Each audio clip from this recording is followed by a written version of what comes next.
VHS Cult.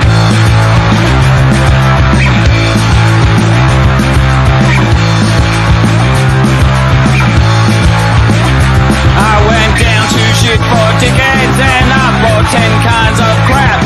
It's all plastic made in sweatshops and I can't take it back. All that shit from shit for tickets cost $4.50, beg your pardon. It'll only last a weekend, but it gives me a consumer heart on shit for dickheads. Never mind the quality, shit for dickheads. Feel the width, shit for dickheads. Never mind the quality, shit for dickheads. Feel the width.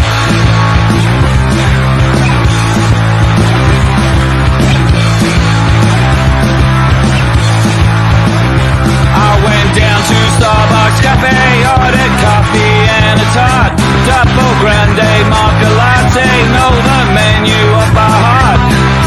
Coffee from Starbucks Cafe costs $4.50, beg your pardon. Throwaway cup for a throwaway culture. Sweet and bitter, it'll revolt ya. Shit for dickheads, never mind the quality. Shit for dickheads, feel the width. Shit for dickheads, never mind the quality. Shit for dickheads, feel the width. But I don't know, it's just kind of strange. But the thing I was going to talk about was the 99 MTV and VMA Awards, and that Kid Rock performance was actually pretty cool. Yeah, he stole everything from black people in Detroit, and then Well, I mean, Run DMC was performing with them, Yeah. so and then he tried to. Now he's pivoted to being some shit kicker or something. I don't know. yeah, I know he's fucking ritual white boy. Yeah, he sucks. He's a clown. But good for him. He had a good performance one time. 1999. What a rough year to be alive. Yeah, I remember it vividly. That was a big year for Korn. The band. It's not. Yeah, they were there. Well, it's always been a big year for Korn. The food starch stuff. Yeah. the grain. But they were there. They won a couple of awards. Yeah. So they had the Freak on a Leash video. I remember that. Something takes a part of me. You and I were meant to be. Jonathan Davis. What a weird guy. I guess Limp Bizkit was there too. So. End of the day, though, well, I mean, Korn's way cooler than Limp Bizkit. We'll get that out of the way. And then, what a competition! No. Yeah. Korn is definitely way more interesting than Limp Bizkit. It's but come on, those bands all got lumped in together. To be honest, yeah, I'm not a big fan of Korn. I don't go to listen to them or anything, but they had a lot more going on than Limp Bizkit. But yeah, the '90s, the late '90s were terrible. Because I mean, the early '90s were starting off with big things like Batman and R&B. Being the most popular genre of music. Prince did a Batman soundtrack. Yeah, we'll talk about that. I get it out of the way. We got a lot of stuff we got to get through so we can. Oh, at first, I'm Sean, because we never do this shit. I'm Sean, yeah. And you follow me at Sean McDonald at Twitter, and our website is VHSCult.com, or there's some shit, and whatever. Fuck it, I'm already bored of this shit. Cult spelled wrong. It's spelled like how they do in black metal. We are KvLT. Yeah, we are not racist. So. Hopefully you've gathered that. Well, yeah. All right, so we've got a lot of stuff to get through. This is going to be an incredibly negative, critical episode about a lot of things. This Batman movie was not as bad as I was expecting, though. Oh no, Tim Burton's Batman movie is actually pretty good. This is the best Batman movie there is. Except for I watch Batman Returns. Batman Returns might be the best Batman movie ever. I was their number one son. They treated me like number two. I will say that Batman Begins and The Dark Knight are still pretty good Batman movies. Like I don't know. It's really hard for me to decide which one's better. Like there's elements of these movies I don't like. I think for me the Nolan trilogy aged very poorly, and then obviously the Tim Burton Batmans show their age. They're very much in the 90s, but it enhances like the camp, which is very appealing to me. I think we can both agree, though, the best thing that come out of this was the Batman the Animated Series. Yeah, we're going to talk about that more. Specifically, we're going to talk about how the Batman comic books are pretty much irrelevant to what people actually like about Batman, and it's all Tim Burton and the animated series. I don't know. There's like Dennis O'Neil and that shit. Oh, no, I got tons of arguments and sources to cite. Oh, God. To prove it. We're gonna fucking fight with a comic book industry. All right, here we go. Well, to start off though, get this out of the way. Obviously, Black Lives Still Matter. Fuck 12, ACAB. Happy Pride Month. All that good shit. Don't have time to talk all about it. This episode because I gotta complain about pop culture shit that He's gonna. This is gonna be really video matter. games of shit, right? Yeah. Like, I'm gonna start off. I was gonna try to play the first one just to try to get an idea, and I don't give a shit about video games really that much anymore. I like playing with my kids in like multiplayer games, but I don't really care about first player games anymore. I'm sorry. Yeah, I play Death Stranding. But Death Stranding, that's about as far as it goes. Oh yeah, there's a specific reason to play Death Stranding as a game as opposed to just watching someone else play on YouTube. Which that's one of my big complaints about The Last of Us 2 is it's not necessary for it to be a game at all.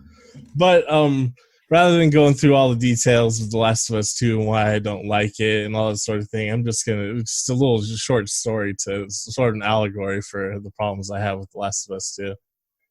This is the rabbit in the hare. I was bored this week, and I figured after last week, since I'm so anti-video games in general, I was like, you know what, maybe I should have an informed, nuanced opinion about it. I don't have anything to do this week.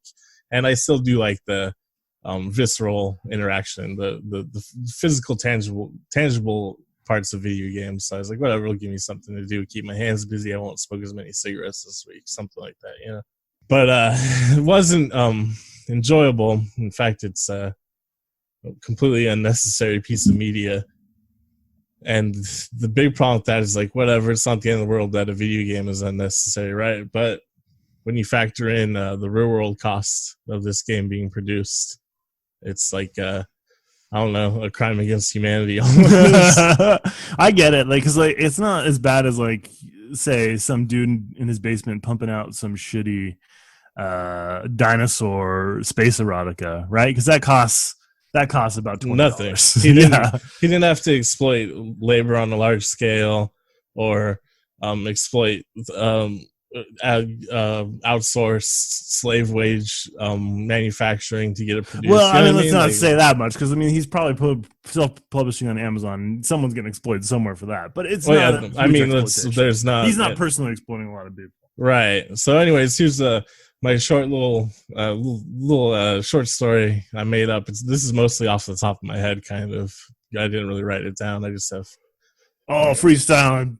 Yeah, exactly. This is more just like the Jay-Z doesn't ever write down his rhymes. He records them and listens to them again later. Yeah, they do multiple takes. It's different. Preface, though, I have no idea.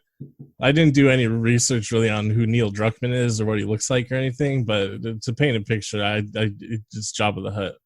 Yeah, I don't know. But it's Naughty Dog Studios, Santa Monica, California. Neil Druckmann's carried in on a litter by a team of unpaid interns. The entire staff, all the developers, the management, and everyone's gathered to hear what he has to say. And he slithers over the podium and he leans in and he says, The Last of Us 2. And then applause signs start flashing and everyone claps. And he says, for this game, I was thinking we'll have a moral message about the negative consequences of violence and revenge. Essentially, violence is bad. And one foolish member of the development team stands up and says, perhaps it's a video game, we should utilize the medium and create some sort of gameplay mechanic that will reinforce the message of the narrative themes. And he said, Neil Druckmann wipes some drool from his face and he says, you fool. You think this is Metal Gear Solid 3? You fool. You absolute fucking moron. We're going to make a game that's exactly the same as every other game you've ever experienced. It's going to be environmental puzzles, shooting arenas, but with very cinematic, thrilling violence. In fact, the only entertainment that will come from the game, making it a game, will be to commit forced acts of violence.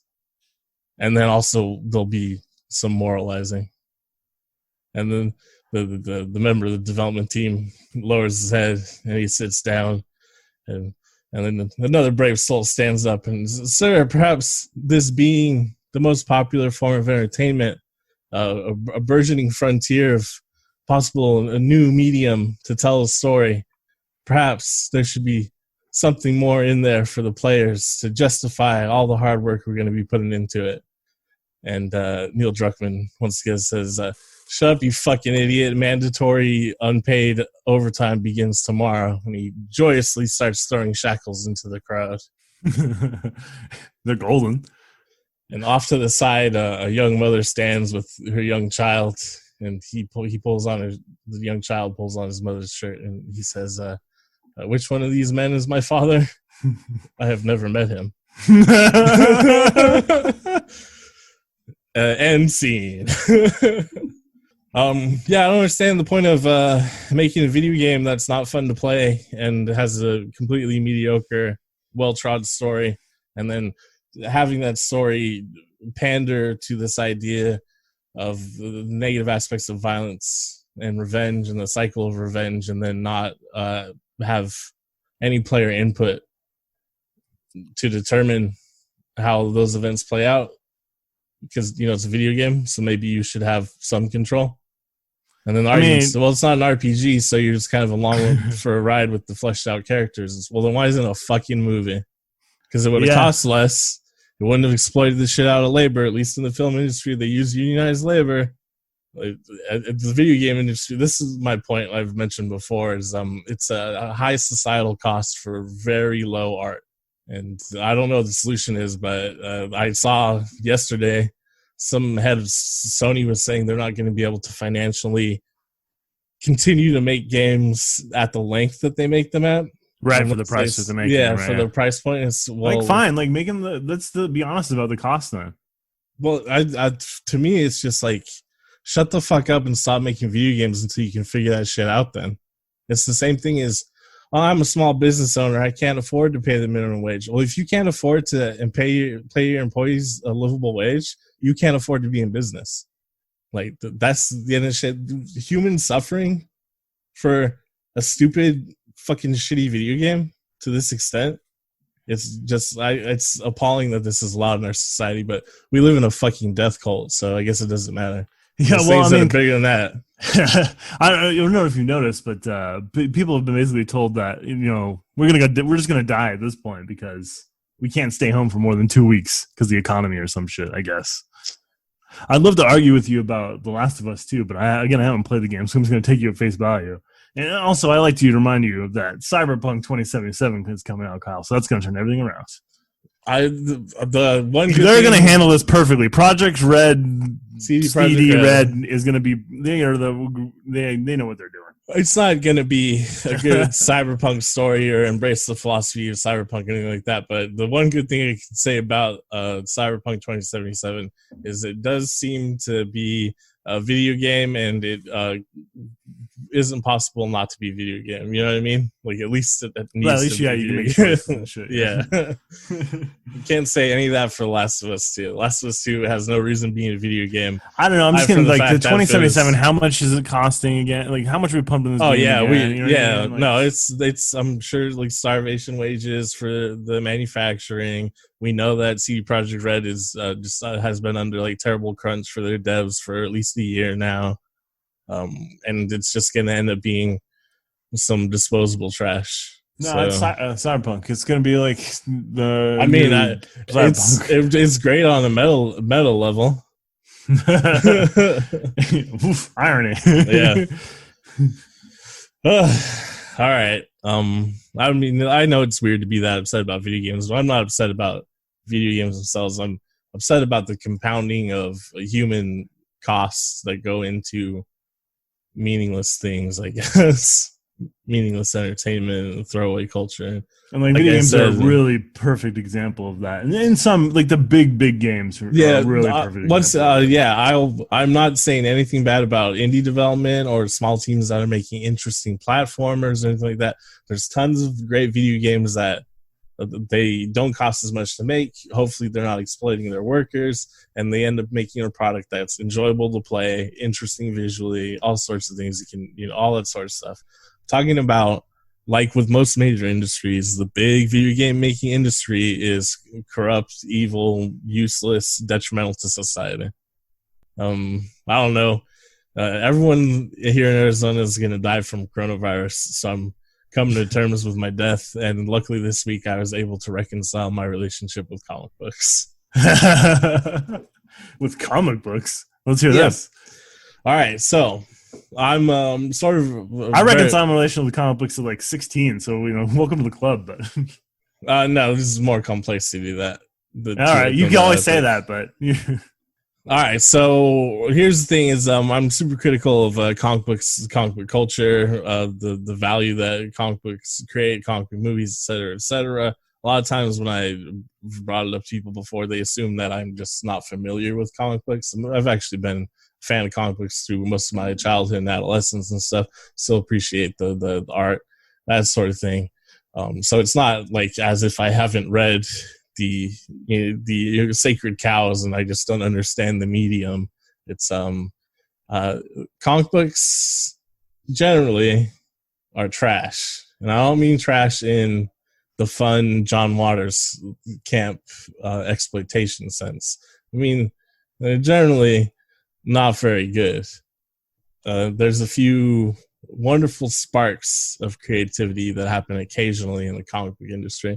And once again, this is more focused on the industry side of comic books. So it's specifically... He's talking about Marvel and DC. He's talking Marvel about and DC. Yeah, and specifically we'll focus on DC because we're talking about Batman. But it's the same thing as the thing to think about a lot with most media I consume is where does art end and just straight up consumption begin? When it comes to the comic book industry, Marvel and DC, I don't know, like after the splash page. So, like I said, there's a few brief periods of artistic integrity and freedom, but they're quickly reconfigured to make safe consumer products throughout the history of comics. And I'm going to go over. Yeah, and you can bit. almost kind of you can kind of like name the people too. Yeah, that's kind of how it is. And outside of those brief flashes, like no one really. There's people that care, but no one outside of like the huge fans really give a shit. Right. Well, part of my argument is that a lot of what people appreciate about comic books is the subversion of it. Well, first off, it's propaganda, but then also it's artists from outside the actual medium itself of comics using the characters in a more satisfying way. So you say you're a comic book fan, but most of the things you actually really like about these large characters, these mythological characters, is actually was done outside of the art form itself. Oh, you're talking about the movies and the cartoons and shit. All right, yeah, fair. Yep. So comic books themselves. Yeah, well, I mean, like honestly, the comic book industry at this point, the comic side of it is the smallest portion, and it has been for probably 30 years, maybe more. Yeah, we'll go over the details of the timeline in a second. But basically, my problem with the comic books, to simplify it, is they maintain character stasis to guarantee lifelong brand loyalty.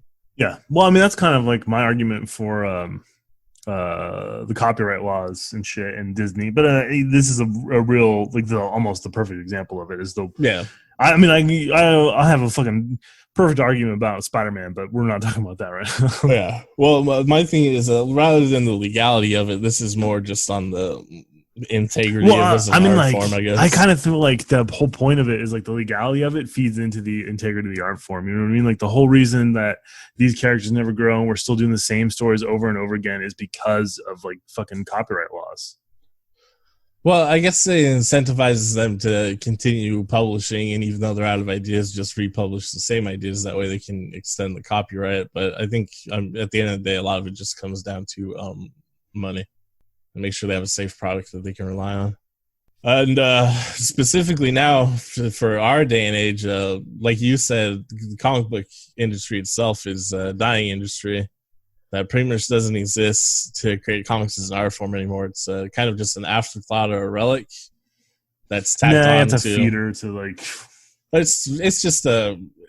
They're huge media empires now that happen to print comics because their focus is TV and movies and I don't know, coffee cups, onesies, T-shirts, vibrators, yeah, cheap shit.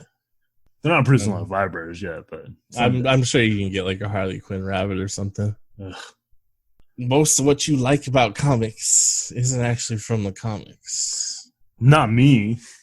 Well, I don't know. We'll see. Because It's not, you asshole. I don't know. Well, it's what you like about Batman. I'm gonna present now and see if I can convince you. What you like about Batman is from a very brief period of creative output. Oh no, that's absolutely true. But I mean, some of it, like the period you're talking about, like they're pulling some of it's pulled from other eras too. I don't know. Well, but go ahead. Let's hear your. Well, no. Shit. First, what are your favorite Batman stories? Shit. I mean, like it's gonna be Year One, Dark Knight Returns. No, it's definitely not Year One or Dark Knight Returns. Long Halloween. I don't know. This is can you give me a day to compile a list? I don't know. Long Halloween's on there. Dark Knight Returns. If you give me top 10, Dark Knight Returns might be on there, but Year One is not. Batman Rest in Peace is probably up there, but that's way recent. There's the Ra's al Ghul stuff by O'Neill, and that's in the late 70s and early 80s. There's the Death in the Family, and that, like the death of Jason Todd, and then the Tim Drake stuff that comes after that. And I think that's late 80s, but I'd have to go back and look at it.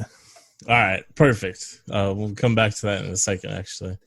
So, but basically, yeah, real quick, well, let's just do we're gonna do a brief history of, I guess, DC comics or comics in general. Just try to keep it as simple as possible. So, the way it's presented now, of course, with Marvel Media or Disney Marvel and Warner Brothers DC, is it's just a long, unending line of great artists and creators, right?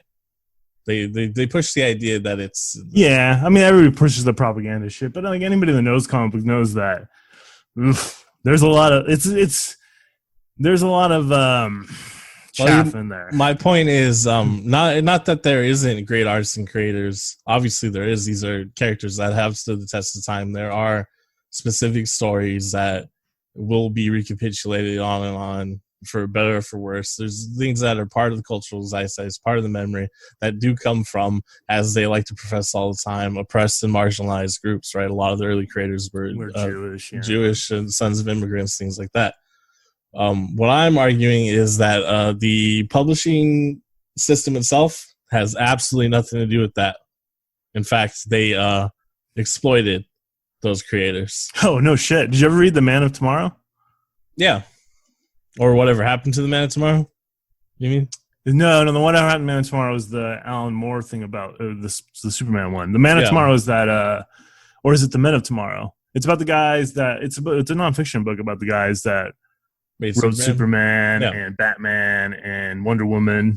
Well, it's one of the creators of Batman, Bill Finger, was not listed on anything until 2016. Well, that's because Bob Kane's kind of a shit. Bob Kane's an interesting guy. I wish we could do a whole podcast about him. But basically, the creator of Wonder Woman is an interesting dude. Oh, we'll talk about that a little bit too.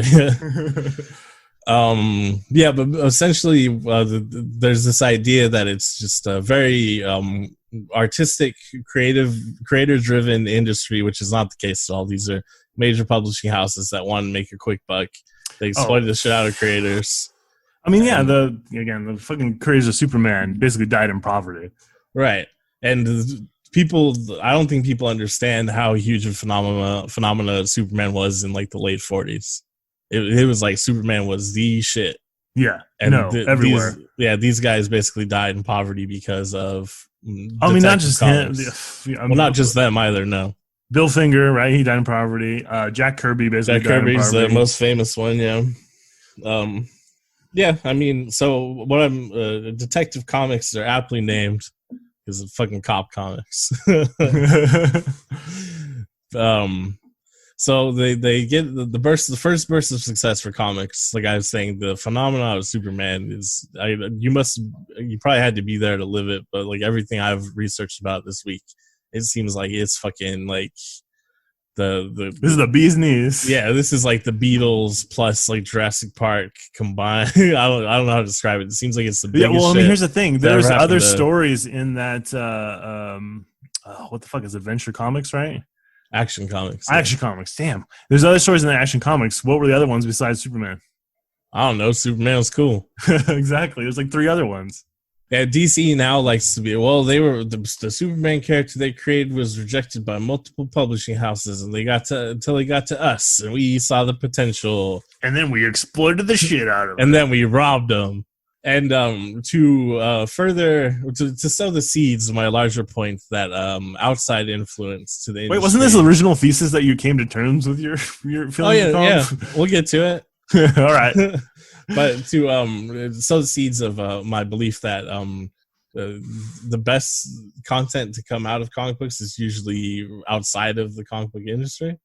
We've got to talk about the early 40s Fleischer Brothers Superman cartoon, which is seen as like one of the pinnacles of animation, like one of the greatest pieces of animation of all time. Yeah, that's fair. And of course, a major inspiration for Batman the Animated Series. So part of the boom of Superman, though, is Batman gets created. And then they also create Wonder Woman, and she's seen there maybe was an attempt to have her be a bit of a feminist icon originally, but it's also mostly just about bondage. It's like her creators like sex fantasies. No, that guy, I don't think so. Yeah, he didn't have some weird like threeple sister-wife relationship going on. That's I'm not going to question his weird polycular relationship where people can live how they want. It is, but it is shocking. It was it was a student, wasn't it? He was a professor. And that's a fucking weird relationship. I don't remember. Okay, but I'll go ahead. I don't remember all the details of the power dynamics. What I'm more interested in pointing out is, so Wonder Woman's sales were all young boys and servicemen at the time, and someone did. Ooh la la! Someone did the did the math on it, and it's like Wonder Woman appears tied up like on average twice per page. Like that's how prevalent it was. It was basically just Wonder Woman was Betty Page, I guess. So so that kind of put the nix on the feminist angle that the DC tries to push about Wonder Woman, and we'll come back to how Wonder Woman's been exploited to reinforce societal values on how women should behave. Can we talk about the mid-70s depowering of Wonder Woman? Yeah, we are. Man, this villain's about Batman 1989, right? Yeah. Okay. But it's all connected. Did a lot of research, put a lot of thought into this episode. So anyway, because you realize that Tim Burton like never read a comic book. Yeah, famously, Kevin Smith made a bit about it, and then he had to apologize afterwards because it was actually Tim Burton talking about having trouble reading comics because of his dyslexia. And then also the inspiration for the first Batman film, the one comic that Tim Burton was able to read and enjoy, is, of course, Alan Moore's Killing Joke. We'll get to that, too. But, I guess I should have said at the top, like I said, I'm sort of a fan of comic books, hypercritical of them. I'm a disciple of Alan Moore. I think Alan Moore is a genius. He's the only person that actually understands superheroes. Maybe like Grant Morrison. Damon Lindelof did like a thing.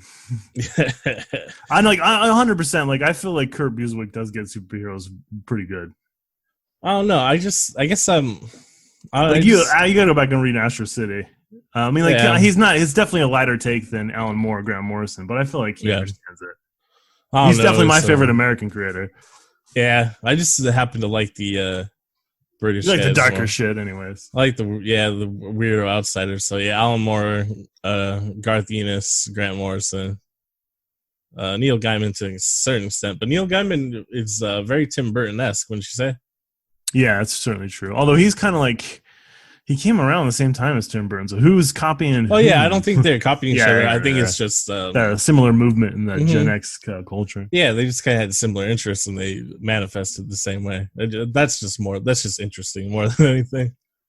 So World War II happens. Obviously, everyone's familiar with Batman and Robin beating up Hitler. They specifically had just had Superman. Telling people to buy war bonds and shit at home because they were like, we can't just have Superman go over there and end the war because the war is still going in real life. So there's a weird tonal dissonance with that. But after World War II, they experienced like the lowest sales they'd ever experienced for comics. They had no idea what to do with the characters. Superhero shit's not popular, so horror comics begin to be in vogue. We talked about this a little bit with Creepshow with the EC comics. Yeah. But due to these horror Comic comics, code. yeah, We're treading. I mean, maybe nobody knows this, but I feel like we're treading over well-trod ground at this point. yeah, but arguably the podcast is about 80s movies, so I don't know who's going to know this much about comic book history. All right, fair enough.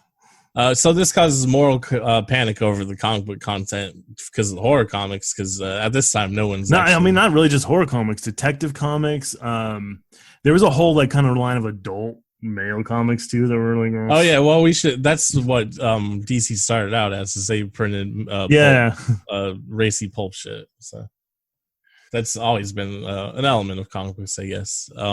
But the larger point here is DC is not really under the microscope when it comes to this. There is a little bit of like strain. This is where the early Batman and Robin are gay. Yeah. Well, I mean, here they kind of quickly distanced themselves from this. Like they were under the microscope at first, but they kind of they kind of read the room. Well, it's because they immediately kowtow to the government and create the comics code. The only person who stood up to the government is William Gaines, the son of the creator of EC Comics and the owner at the time. So he's badass. Everyone else pussy shit. To further reinforce the point that it's not about the expression of art. It's just to maintain a safe way to make money for him. So you got the Comics Code Authority. They start pumping out squeaky clean American dream propaganda. They're still basically about to go out of business. What they do? Yeah, no one gives a shit. Well, yeah, no one wants to get propaganda from fucking Superman and Batman about fucking you gotta stay home and does Lois Lane's like, does Superman really want to be my boyfriend? And you know, yeah, I forgot.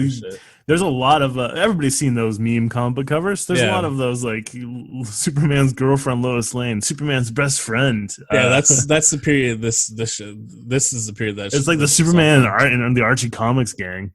Yeah, luckily except Archie Comics is actually more well written than this Superman shit was. At the time, it was absolutely. Also, Archie Comics maybe still will be. I don't know. I haven't read Archie Comics in a while. Let's give Archie its due.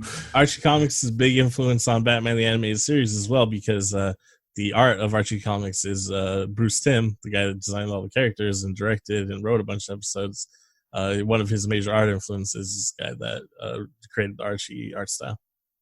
So thanks, Archie. You helped save Batman. What happens next is Julie Schwartz is an editor at DC. He steps in to revitalize the Flash. So in the Golden Age, as they call it, Flash he had that dorky helmet and shit. And he was Guy Garrick. I don't remember what he's called. He runs around and whatever. It's like magic. But Flash, so now if it's post World War II, so everything's about the atomic age, right? Fear of the atomic age. So everything's more science based now, and this will continue onward until that's why Flash has a time traveling treadmill. Yeah, but what they do with the revitalized Flash in this is instead of it being a magic ring that who knows where it comes from or how magic works or whatever, they try to come with a scientific backstory where lightning strikes his chemistry equipment and it turns him into the Flash. And then for some reason he has magic speed force powers like 10 years later. I just want to bring the magic creep. I just want to bring it up and give credit to Julie Schwartz where he kind of did jumpstart this the side effects of the atomic age as I'm just getting to the point where comic books always kind of snap back and there's always this weird shit where the next creator is going to do something completely different. Yeah, nothing really matters. Yeah, exactly, because they need to maintain the stasis of the characters so they can continue to have a brand long term.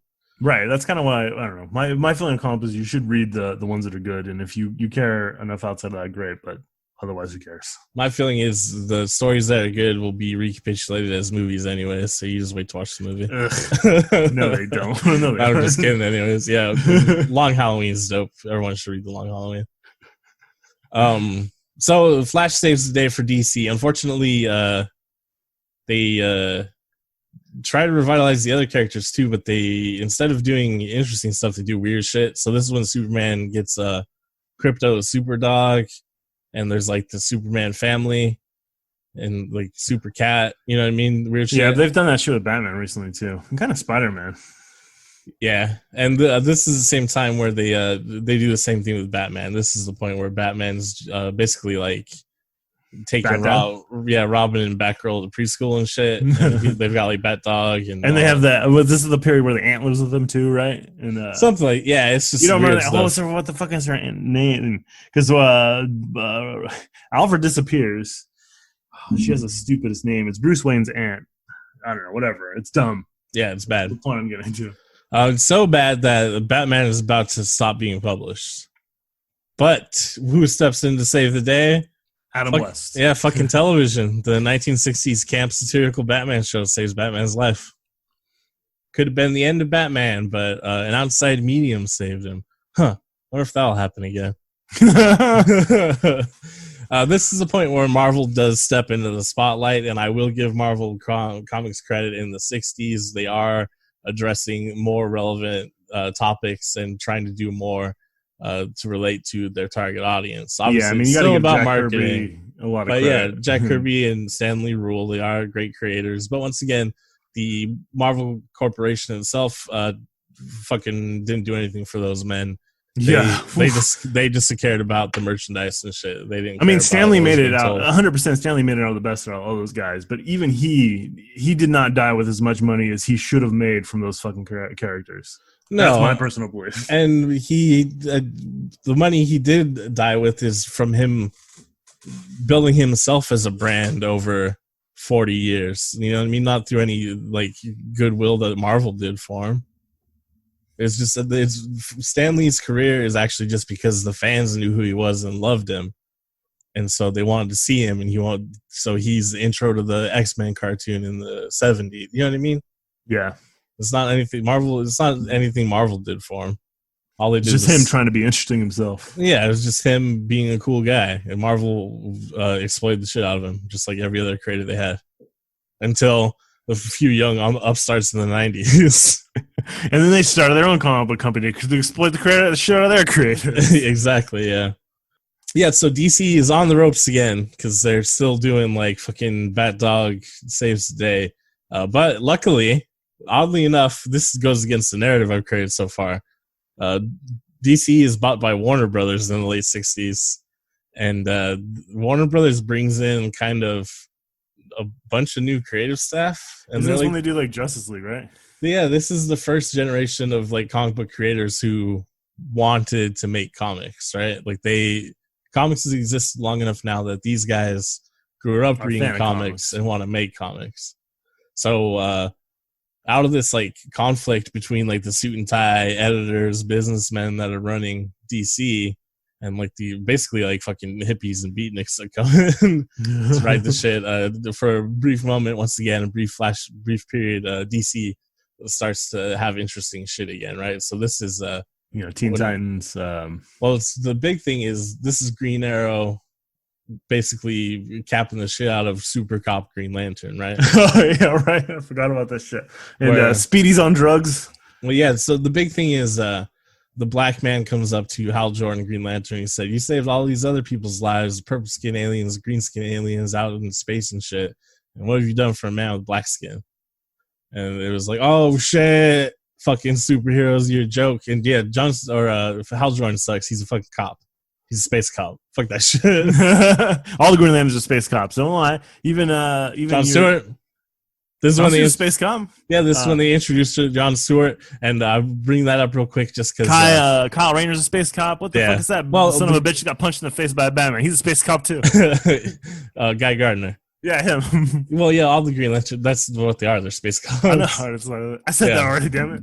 Yeah, but and that's an interesting point you bring up too, because then this is when John Stewart's created, which is great. It really is good for representation, especially in that time period where he's not.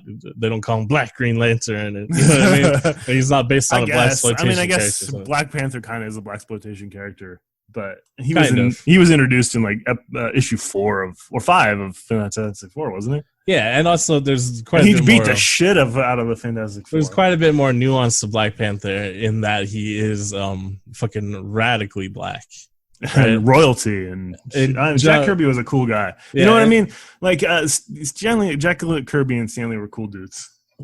Well, that's the thing is the point I'm getting to is the comic book industry itself is kind of riding on the coattail of a couple cool dudes that they. Oh, well, I mean that's every industry, isn't it? Yeah, exactly. So what really set me off on this is I was one of the documentaries I watched this week about Batman the Animated Series. One of the top comments was like, fucking, this makes me so proud to be a fan of DC. And it's just like, what you're proud because you like some fucking consumer products? Weird. So this podcast is me dressing down those people. Like, oh, you like some consumer products, so you're proud of it? Again, like you like story. I mean, I get it. You can like a story, but yeah, how is there? You have pride in some consumer product you like. You can this is one of those symptoms. Like the modern man does not have anything to believe in anymore. It seems like, and so I'm going to believe in fucking DC Comics. Exactly. But you should believe in this podcast. If you're gonna believe in anything, something bullshit. Yeah, believe in VHS cult. But now that you bring up, Jon Stewart is like kind of the perfect example of sort of performative politics like that we saw this week, where we want to defund the police and we want justice. Well, and they're like, well, I'll have you know that the Simpsons will no longer have white actors voice the black characters. Okay. Take that, Carl Carlson, the only black character I think. The other cop on. Yeah, but you know what I mean. It's just this weird. So Green Lantern sucks because he's a cop who can't understand the plight of regular people. But what if it was a black cop who didn't understand the plight of regular people? And then this is when Speedy's a junkie too. This is where they try to throw back at Green Arrow, right? This is you weren't paying attention to your own sidekick. Yeah, like, well, you think caring about poor people matters where your sidekick is doing drugs. Green Lantern, because it's a hard fucking world for people like us, fucking idiot. Well, I mean, come on, Green Arrow's a rich man. Yeah. He don't know. Oddly enough, though, the creative team behind the Green Arrow, Green Lantern shit that's going on, they get handed the Wonder Woman book by editorial staff, and for all the goodwill they did with Green Arrow and Green Lantern, this is when Wonder Woman becomes a powerless karate lady who is worried about her boyfriends and shit. Fucking hell, DC Comics. What a bunch of the bag of garbage. The writer for the series, O'Neill, I think, or he's got no name. He's some Irish guy. He legitimately seems to be like a legitimate misguided mistake. I have to go back and look. Fuck it. Who cares? I try to pull it up, but I'm already bored. Yeah. In retrospect, he's like, I thought I was helping, but I can't. Yeah, I know. I remember them talking about it in interviews afterwards, and it seemed like they felt really bad about it because they're like, yeah, I get it now. Like, she's the only legitimate superhero. Yeah. Well, I mean, Gloria Steinem, love her or hate her. Is much for the white feminism thing, but she did step in to criticize the shit out of him. And so they do revert Wonder Woman briefly back to being a bit of a feminist icon, or there's a push to do that from the feminist movement at the time. But DC's response to that is they do the TV show, which I loved as a kid. As a 5-year-old, I love that shit. It's also not particularly offensive, I guess, to women, I would say. It doesn't go out of its way to be demeaning or pandering. It is definitely a product of the time. But what's interesting for me about this particular period is the push within the feminist movement at the time, using Wonder Woman as somewhat of a feminist icon because of the power that's associated with her. And what DC and the entertainment industry does is they make a Wonder Woman TV show that doesn't really reflect any of the values that the feminist movement is interested in. And it's just another one of those examples where like counterculture is always defanged and incorporated into like the capitalist machine. Mm-hmm. Like I said, this is a very critical episode. We're critical of well, at some point we'll get to Batman. Oh yeah, we'll get to Batman. It's gonna be awesome. This is gonna be a long episode. Next week's gonna be better because we'll probably record it like 4th of July. I'll be drinking. I'm drinking right now. But just to remind you, this is episode 92. We're coming up on 100 episodes, so you got to think about what you want to do. Okay. Next week will also be my birthday episode, so we'll be watching a very special movie, not from the 80s. Oh, from 1963. Do you guys like Blue Elvis? Why? So after that, this is when Superman or Super Friends is on TV in the morning. Get the kids back in it, right? We gotta get the kids back on board. Kind of like tobacco companies, like we gotta get them young. Yep. And then this is also Superman movie comes out in the late 70s. Because of Super Friends, the One Room and TV show, the Superman movie coming out, comic books are becoming more mainstream, reincorporated back into the capitalism, essentially. This is no more confrontational art or counterculture can be expressed in comic books at this point. So throughout the 70s and the early part of the 80s, comic books turned into corporate like bullshit again. And then Superman, though, the movie, the series, spawns 3 sequels. I think all of them are bad. I haven't watched most of them in a long time. But they get tons of merchandise sales. One of them has Richard Pryor. Tons of merchandise sales. The movies do well at the box office. Since they're a product of Warner Brothers as well, and just seeing the dollar signs, they're like, maybe we make money off of the movies? Maybe the movies where money be? Batman 2?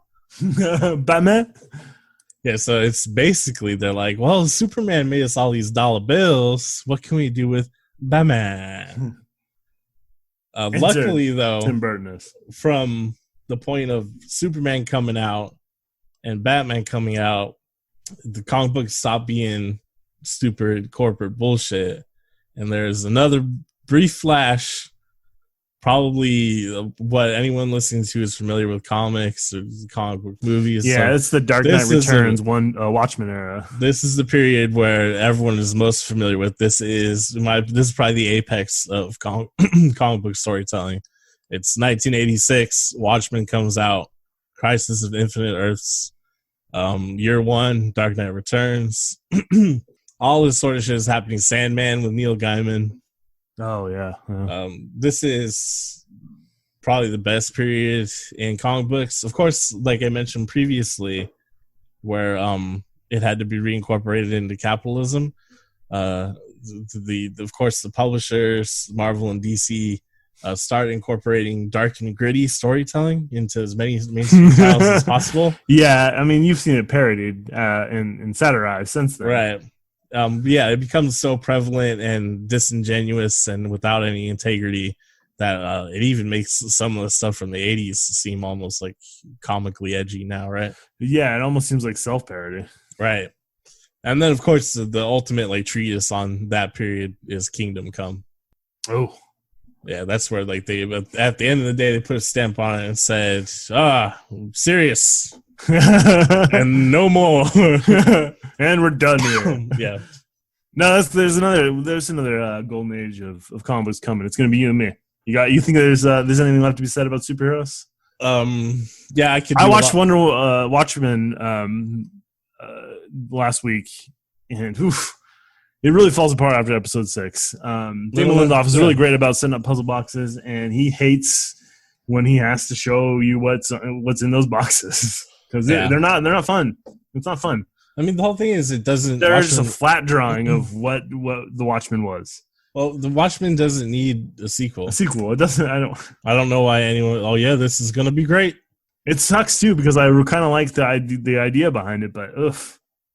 Nah, I mean, I was like, what the fuck? They're making Watchmen, and I wasn't planning on watching it. And one of my friends, like, asked me a question about it as if I was watching it, and I was like, "What are you talking about?" He's like, "The new Watchmen show." And I watched it, and I was like, "Oh god."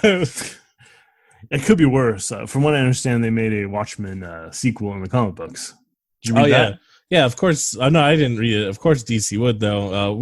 I guess if we want, we can further drive home the horror of the publishing houses with how DC completely. We're talking about Superman confronting Dr. Manhattan and Rorschach and Batman and all that fucking shit. I haven't seen it. I'm talking about DC making I don't know, probably billions of $1 billion. And never paying anybody of Watchmen at this point, and Alan Moore never getting a fucking cent of it. Yeah, I mean, we can talk about that, but yeah. It's depressing as shit. Again, it's just the same thing over and over again that happens in comic book publishing. Yeah, so basically, comic book industry sucks. A lot of the time, they just produce meaningless trash, and there's just a few little sparks of creativity that kind of get through. 1986 is the big one. Like I said, Tim Burton, the only Batman comic he really was able to read and enjoy was Killing Joke, which is, of course, written by Alan Moore. I don't know if the best representation of Batman, and Alan Moore agrees with me. Yeah, but I mean, it's fucking good. It's also a comic book, so you do have the privilege of being like, well, it's just an aside. That's not actually Joker's backstory or any of that sort. You know what I mean? You're able to just be like, yeah, well, okay. To also piggyback on top of the publishing industry, seeing like the dollar signs and reincorporating this edginess, but making sure it's very consumer friendly. We got to talk about one of my favorite Batman comic books written by Grant Morrison is, of course, Arkham Asylum, A Serious House on Serious Earth. Serious Earth, yeah. So this came out the same year. That's Grant Morrison going. That's really when Grant Morrison takes off too. Well, this is the period where like all my favorite creators, they start getting famous, I guess. I didn't read them contemporaneously because I was only 3 years old in 1989. But going back is when I was like, oh yeah, this is cool. Oh, okay, this is cool. I get it. Yeah. So the Serious House on Serious Earth comes out, or it's published about 3 months before. Oh no, it's 6 to 9 months before the Batman movie is going to be coming out. There's a specific element in A Serious House on Serious Earth where the Joker, who is commonly seen as being queer-coded, is presented as explicitly gay, adding like new layers and dimensions to his relationship with Batman. Because the movie was coming out, though, editorial staff stepped in and had them remove most of that so that the movie could be more of a safe consumer product and the comics would reflect that. So just another event in a long line of the industry itself, for some reason censoring itself, even though it's the cheapest goddamn product to make. Basically, no budget goes into it. They could basically do whatever they want, and they profess that it's about artistic integrity all the time, but it really just seems to be about making sure they get the money. That's basically, again, every industry that isn't... I'm naming it's really hard. I don't know. Like you publish self-publishing, maybe. I don't know. Yeah, so I don't know. Well, yeah, the industry itself, corporations, obviously, they're not good. I guess this episode. Like, I mean, you can look at like what was it, Avengers Endgame? Like we're gonna have gay characters in it. It was like the fucking dude in the meeting. Oh, okay, with cool. Captain America. Like, okay, that's all right, guys. Well, it's because they got to be able to edit it out for the Chinese audience. Well, that's racist. No, that's the fucking reality of capitalism. Nothing matters except for the bottom line. Yeah, obviously this is not shocking new information to you. I'm more addressing maybe anyone listening to the podcast who has like a soft spot for comic books as an industry because they think they bought into the propaganda, perhaps that it is just a long line of heroic creators from marginalized backgrounds telling real stories that connect to a lot of people. So nah. That's not it. I mean, there's some of that in there, but it's like those creators never got any money for what they created. Although Grant Morrison has made out pretty all right. Yeah, Grant Morrison's done all right. Alan Moore did later on. It's just a real like slap in the face, or it really encapsulates the problem with the major publishers. The story of Alan Moore and David Gibbons, how they were swindled by DC. Yeah. And never made any money off of their arguably greatest creation, right? I mean, arguably the greatest creation in comic books, right? Watchmen. Yeah, that's the one comic book that is ascended into like literary greatness, right? Right. Well, you can maybe argue the Sandman, but that Watchmen would be it. Yeah. Everyone agrees. You can ask Neil Gaiman, can ask Grant Morrison. I don't know who else you can ask, but those guys seem pretty cool. They all agree Alan Moore's a genius, and I agree with them. Alan Moore is a genius. He's a weird-ass dude, but, like, I don't know, he's a genius. A lot of geniuses are fucking weird. I worry that if I had, like, money, I'd be more like Howard Hughes than any other, unfortunately, than I would like Bruce Wayne. But it's fun to think about, right? I mean, 100%. I would be, yeah. You would never see me. Yeah, I mean, like, you would see me, but like the general public would never see me. That's the thing is Bob Kane, or his original name is Robert Kahn. He's the son of Jewish immigrants, but he changed it to Kane after graduating high school. Comes from a very poor background, so when he was creating Bruce Wayne, it's obviously a little bit of a fantasy for him. Like, oh, what would it be like if I was rich? So he creates Bruce Wayne. And when I was thinking about that fact, and I was like, man, I just end up like Howard Hughes for sure. Because, you know, specifically the time period where he was just in his home theater, he had a napkin over his dick, and he was peeing in jars and just watching movies all the time. Yeah, I wouldn't be that dude, but I would definitely be... Imagine if Ted Kaczynski didn't want to make bombs and had a lot of money, and that's probably where I'm at. Yeah. I'm just sitting in a cabin in a lake somewhere writing bullshit to myself. That sounds pretty nice. I might be able to do that too. The Howard Hughes thing was just because essentially that's all what I'm already doing now. You know, I'm not peeing in jars or anything because the bathroom's just, you know, a few steps away. I mean, Howard Hughes was rich. The bathroom was a few steps away from him too. Yeah, that's true. He had a compulsion, Kyle. It's not the bathroom is too far away. Yeah, the problem is though, is I've had weird compulsions already, and I can see if getting to a certain point where I make the wrong choices, become more detached from my family or people around me, and the compulsions take over. Well, oh yeah, I guess I'll just be Howard Hughes. Now you're build a spruce goose.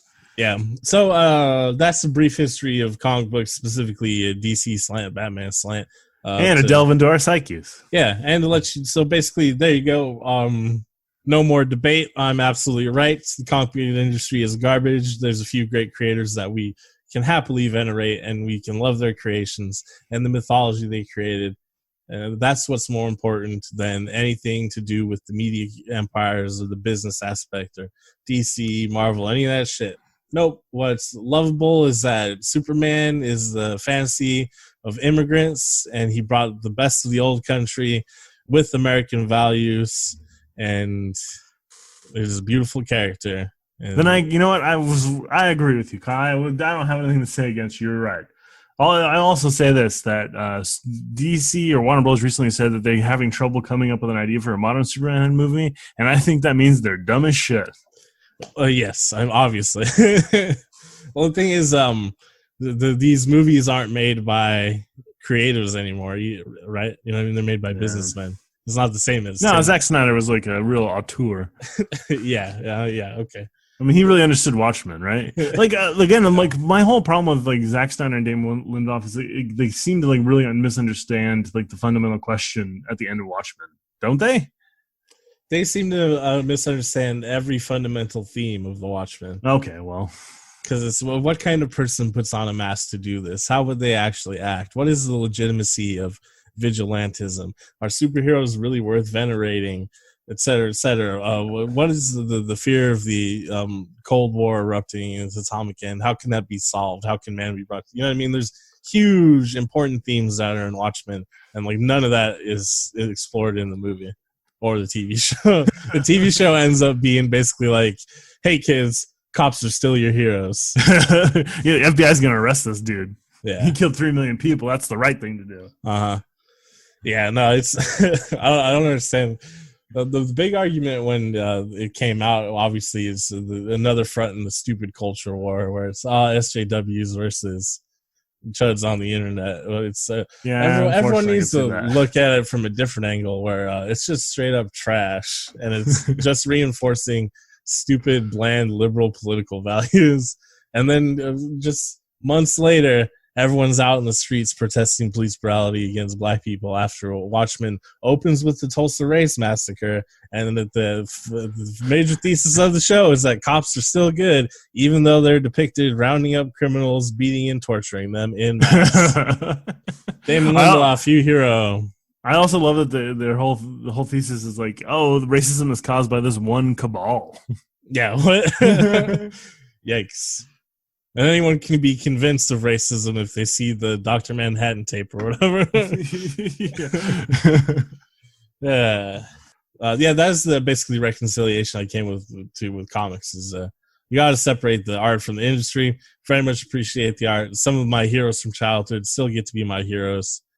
Just do not care about the business aspect of any of that shit, which means to a certain extent, it's going to be really hard to convince me to ever really care about any of the movies that these media giants produce. However, at least Tim Burton's Batman is Tim Burton's Batman.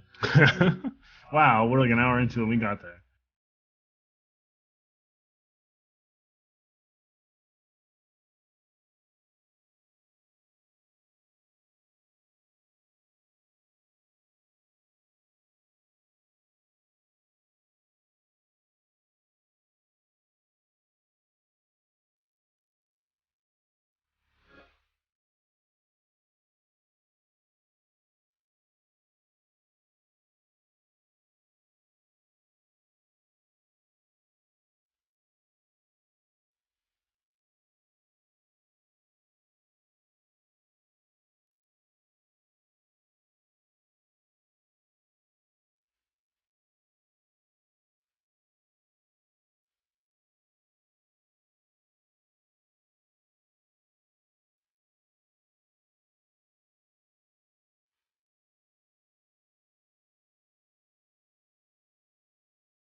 I know there's a lot of superhero fans that would love to see you do another Batman film. Have you ever thought about it? Well, there's one coming out every week. It's not. There's enough people doing it, I think.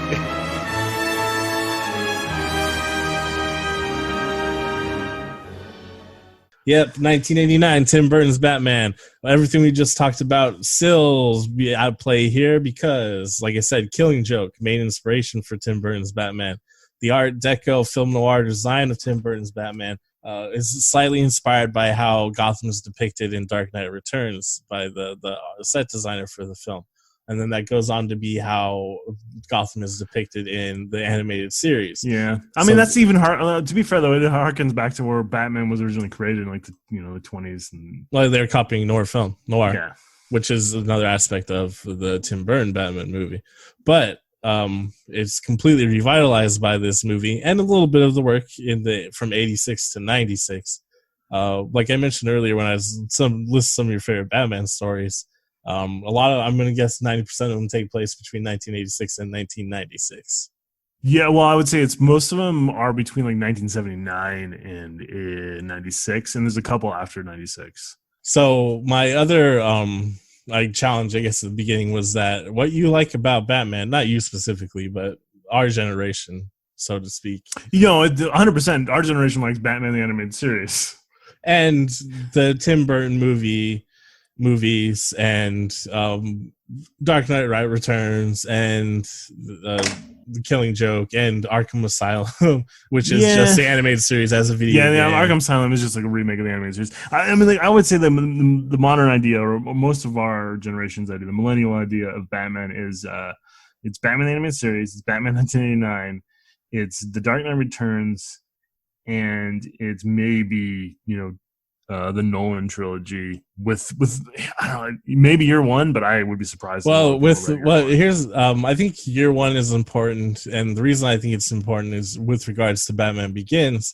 Originally, Darren Aronofsky was going to make Batman Year One, but that didn't work out. So Warner Brothers picked up Christopher Nolan to step in for Aronofsky. He turned it into Batman Begins rather than making it more of a direct translation of Year One, but it's still technically you can see some of Year One in there. Yeah, I mean the Bat scene for sure. So even the Nolan trilogy is a recapitulation of something from this period, essentially. At least Batman Begins is. Right. No, Batman Begins borrows a lot from Year One. So aside from those handful of comic books, most of what people like about Batman is from movies and cartoon.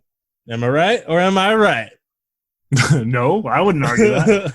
That's true of every superhero. Like what people like about Iron Man is the movies. What people like Captain America is the movies. What people like about Spider-Man is the movies. My son has read more Spider-Man comic books than 90% of the people my age. 99% of the people my age. Okay. I'm just saying that that's the true of every superhero. No one reads comic books anymore. Well, yeah. So that's what I guess that's my larger point is comic books have become increasingly irrelevant.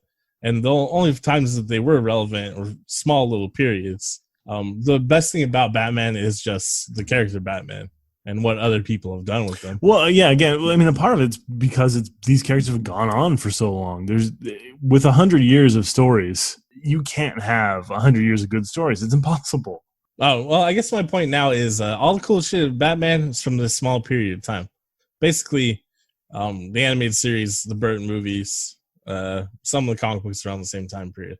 And if anyone wants to argue that with me, I'm going to challenge anyone to go through like any of the main series Batman books that have been written in like the last. What about, I'll argue Batman Rest in Peace is as good as, Well, Grant there's also Morrison's the Court of trilogies. Owls and stuff. Yeah. No, that Court of Owls is not as good as that. I'll fight you over that. Grandma Rest in Peace is at least as good as Year One, and probably as good as Dark Knight Returns. All right, so here's the things that I like about Batman are the gothic horror elements, the psychological and psychosexual elements of his rogues gallery. There's body horror elements. Yeah, that's There's all the in the noir shit. That trilogy, Grant Morrison Batman Rest in Peace trilogy too. Yeah, and the exploration of his rogues gallery as fully fleshed out characters. These are all really interesting shit, right? What I'm positing here is if you go through like the last 25 to 30 years of Batman comics, you're not going to be able to find like a storyline from the main series that really reflects any of those concepts. Except besides that Grant Morrison one. Yeah, except for very few objections. Like, so my point is, you don't need to read Batman comics to be a Batman fan. Yeah, I mean, I guess there's a few Batman comics you should probably read if you're a Batman fan. Because I feel like I'm into Batman. Yeah, go read some Batman comics. I'm not telling anyone not to read comics. I'm just basically they're not that necessary. And aside from a few really good works, they're not that great. That said, most of them are better than Batman versus Superman. I mean, yeah, that's just a bad Dark Knight Returns. You can just read the Dark Knight Returns. Really bad Dark Knight Returns. I mean, Dark Knight Returns is already like weird, campy shit anyways, but it's a lot better than Batman vs. Superman. And so at the end of the day, comic books have limitless potential. Anything is possible for basically no budget. But they still just sit there and spin their wheels and create safe consumer products. But luckily, one brave man was given the opportunity to direct a Batman movie. A man who apparently didn't know very much about Batman. But he did seem to understand the characters based on some of the quotes. But like, someone probably had to explain them to him because he couldn't read the comics. That brave man is now a joke. He's kind of the punchline to a lot of like movie jokes. But yeah, he had a really great run, but he has not made a lot of good movies in the last 20 years. Yeah, but he used to be cool. His name is Tim Burton. And before Batman, all he had done was Pee-wee's Big Adventure and Beetlejuice. I mean, all he's done are two of the greatest movies of all time. Well, yeah, but it's I don't know. It's just to compare that. So he's given the reins of the Batman movie specifically by Warner Brothers, right? They're like, he did a pretty good job. Beetlejuice made some money. Here you go, son. Make a Batman movie. Compare that with last week's episode. Remember when Tim Burton do a Batman? Remember when Catherine Bigelow came to a studio with her own screenplay and had already directed another movie, and the producer said, "Hey, you got 5 days to prove to me you can get the job done." Hey, Toots. Kyle, do you know what the difference between Tim Burton and Catherine Bigelow is? He's got a wiener. That's right. One of them's got a peepers, and one of them's got an innie. Yeah, his probably looks gnarled and weird. Very gothic. I mean, he's got sharp gothic angles. So interesting. The Tim Burton has a lot of the same, a lot of his cinematic influences that he cites are creators that I like quite a bit. So I don't think I would ever make a Tim Burton style movie, but it's interesting. Their taste of the line. So his influences specifically that he's mentioned multiple times are Mario Bava, Vincent Price, Roger Corman, Barbara Steele, whom he homaged in Sleepy Hollow, but also the man, the sexy man himself, the man who loved making the titty movies, Russ Meyer. I don't know how true this is, but it's pretty funny. Tim Burton claims that he received a lifelong ban from any and all Comic-Con events after the release of the Batman film due to having some fundamental deviations from the canon. I find that hard to believe because they let a lot of weird shit going on in Comic Con these days. Like they had the fucking Twilight people there. I'm sure they have Comic Con them is back not. now. I mean, like maybe they did in '89. Maybe you did get a ban in '89. Well, it used to I'm be sure way if you- different back then. Did he come? Like, didn't they do when he did the Wizard of Oz shit? Didn't they do a panel there? I don't know. I bet they did. I'm gonna look it up. I'm sure they did. I think it's more probably in the 90s or so when. The Yeah, I mean, this is Comic-Con back was when not- like the big star was like Stan Lee and Bruce Campbell. You Well, know Comic Con's a very good example of what happened to? what happened to the comic book or nerd culture in general, where it went from being nerdy shit to That said, not all billion-dollar- nerdy shit. Not all the insular nerdy shit was a good thing. So I don't know if it's good or bad that it's more corporate. You know what I mean? Like sometimes I don't know. My created opinion, some weird shit, corporations and big like business banning Tim Burton. stepping into anything is not beneficial for anyone. Yeah, that's probably true. I'm I don't not know. saying it was the greatest environment of all time to be a nerd in the 90s or whatever, but I don't think the corporations or big business helped it at all. Maybe the inclusiveness aspect. Performative inclusivity. Yeah, so that's some weird nerd shit. I don't know the validity of it, but it's funny to think about 90s Comic-Con. I wonder how smelly it was. Pretty smelly. It's still not. I'm sure it's still not great. I mean, I think you gotta like pay a lot of money to get in there now and be like kind of an insider, don't you? No, well, I you mean, gotta I bet going forward, it's not going to be open to the public. We're living in a weird world now. Things Yeah. are changing dramatically. Tim Burton was only 31 when Batman was released. Yeah, Kyle, fuck you. Yeah, I mean, I was like, man, I ain't gonna do shit with my life. Sometimes I read him like, oh, he didn't do anything till he's like in his 40s. I got time. I got time. And then I he, got time. you're like, Tim Burton was 31 when he's Batman. And then I'm like, wait, when did he do Beetlejuice and Pee Wee then? When he's fucking 6. Can you believe it? Yeah, he's the youngest person ever to direct a Batman film, though, so I guess don't feel too bad. He was just, Oh, I still got time. he was a wunderkind, right? Wunderkind. Wunderkind. Famously, he was also going to direct a failed 1990s Superman reboot with Nicolas Cage. Oh, yeah. I mean, I've heard that Kevin Smith story. It sounded not good.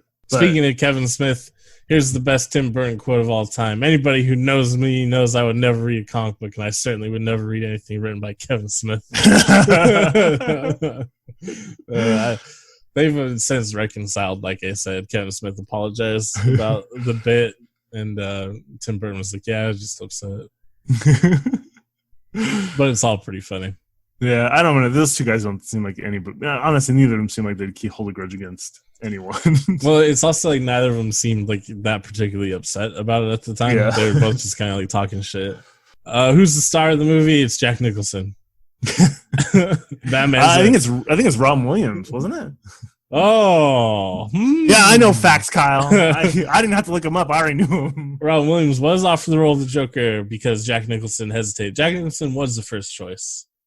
I've heard that they only offered Robin Williams to get Jack Nicholson to do it. That's true, and it is in fact the reason why Robin Williams refused to play the Riddler in Batman Forever and refused to be involved in any Warner Brothers production until the studio apologized. Oh man, good for him. Yeah. Way to hold a grudge, man. You're fucking Robin Williams. You don't have to deal with that shit. Yeah, 89 too. Robin Williams in 89 is already like fucking superstar. Like, I don't care about Jack Nicholson. I'm gonna get out there and do what Robin Williams does best. Just make funny voices and steal other people's jokes. Ooh. I was thinking more freebase and cocaine, but you know. So Jack Nicholson did eventually accept the role, but he did so under strict conditions that dictated top billing, which is, I mean, he is top billing. He's also is the star of the movie too, so you know. Nelson's a guy that does not give a shit about that. No. He also got a portion of the film's earnings, including associated merchandise. This is like the fucking... That's fucking crazy. Here, my experience with Batman 1989, you probably are too young to remember this. It was a phenomenon, apparently, right? Yeah, 100%. This is my first time I remember seeing a line around the theater and actually waiting in line to go in to see this. And I was Batman in 89 for Halloween. Do you remember that? I don't, but I do remember that Batman was the first movie I saw in theaters as a 3-year-old, but the only thing I remember about it is being woken up at the end when we were leaving. I fell asleep like 15 minutes into it, I think. Man, I love this movie as a 5-year-old. It was my jam. Megan, our cousin, suggested I dye my hair for our Halloween costume. To be more like Batman. Yeah. Batman. I mean, I had one of those like vinyl costumes with the plastic masks. When you talk, you cut your tongue. Oh, great. It's infuriating. Happy Halloween, guys. Yeah, Batman's cool. I was more of a Batman Returns guy because I remember having a Batman themed birthday party for Batman Returns. But I mean, at that point, I was a little bit older. I was a little bit too young for the first Batman. I was too busy like falling asleep, I guess. I'll wait till you get to the cast to talk about Bob the Goon, but we No, yeah, so the him getting a portion of the film's earnings in the merchandise is like the still to this day like the biggest payout for an actor ever. Even more than Downey Jr. in the recent Iron Mans, because didn't he get like $35 million? I think what Jack Nicholson ended up bringing home from this was like $60 million. Oh my God! No wonder he didn't do shit after this. He's like, all right, time to get fat and really weird. I love Jack Nicholson. He's like, Scorsese can call me in 10 years. Yeah. The thing about Jack Nicholson is if anything like crazy Me Too type shit comes out about him, I'll absolutely believe it. Yeah, no one. Yeah. But until it does, I think he's fucking great. I don't. There's a little moment where like he clapped way too hard for Roman Polanski at the Oscars. That happened at his house. Exactly. He wasn't home at the time though. I mean, that doesn't make any better. Like, I know, right? Sit down when he wins for that shit. Well, it's like, also, I mean, obviously there wasn't texting back then, but Polanski shoots him a text like, "Hey, got this young girl. I'm gonna drug you. Can I use your house?" Obviously, that's not what happened because texting didn't exist, and fucking. Yeah, he sent him a telegram. Jack Nicholson was like in another country at the time, but whatever. Hollywood's weird. Yeah, Jack, stop. Caught this girl, stop. I guess to be honest about it, I don't love Jack Nicholson because the seemingly like threat that he is a predator. So he kind of does suck, but it's fun to like enjoy him in film, I guess is what I'll say. Of his role as the Joker, Jack Nicholson said, "The thing I like about the Joker is that his sense of humor is completely tasteless." He later said that the Joker was one of his favorite roles he played. He does a really good job. I mean, the thing is, like, he's still Jack Nicholson because Jack Nicholson's always Jack Nicholson. But Jack Nicholson makes a good Joker. Yeah. Like, that's kind of who you see the Joker as. Is like, yeah, that makes sense. Mark Hamill, he dubs. Yeah, I mean, he's kind of doing a Jack Nicholson a little bit, but I don't think he is. Yeah, he's still my favorite Joker. Mark Hamill, the voices, anyways. Yeah, well, the Joker in the Batman animated series is the best Joker. Ugh. Like even when I read comic books now, I hear I hear Mark Hamill's voice when I read Joker.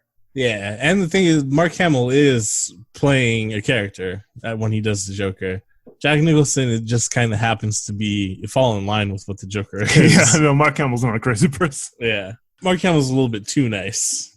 Yeah. Oh, yeah. So I guess that's another thing that the animated series, like the voice of Batman is Kevin Conroy, right? That's the best Batman. Yeah. Mm-hmm. And Mark Hamill's the best Joker. And it's the animated series. It's great. I've been watching it all week. They remastered it recently. Oh, did you get the DC Universe? Yeah, because you should get to watch that again. You get it free for 14 days. So I've been watching the animated series.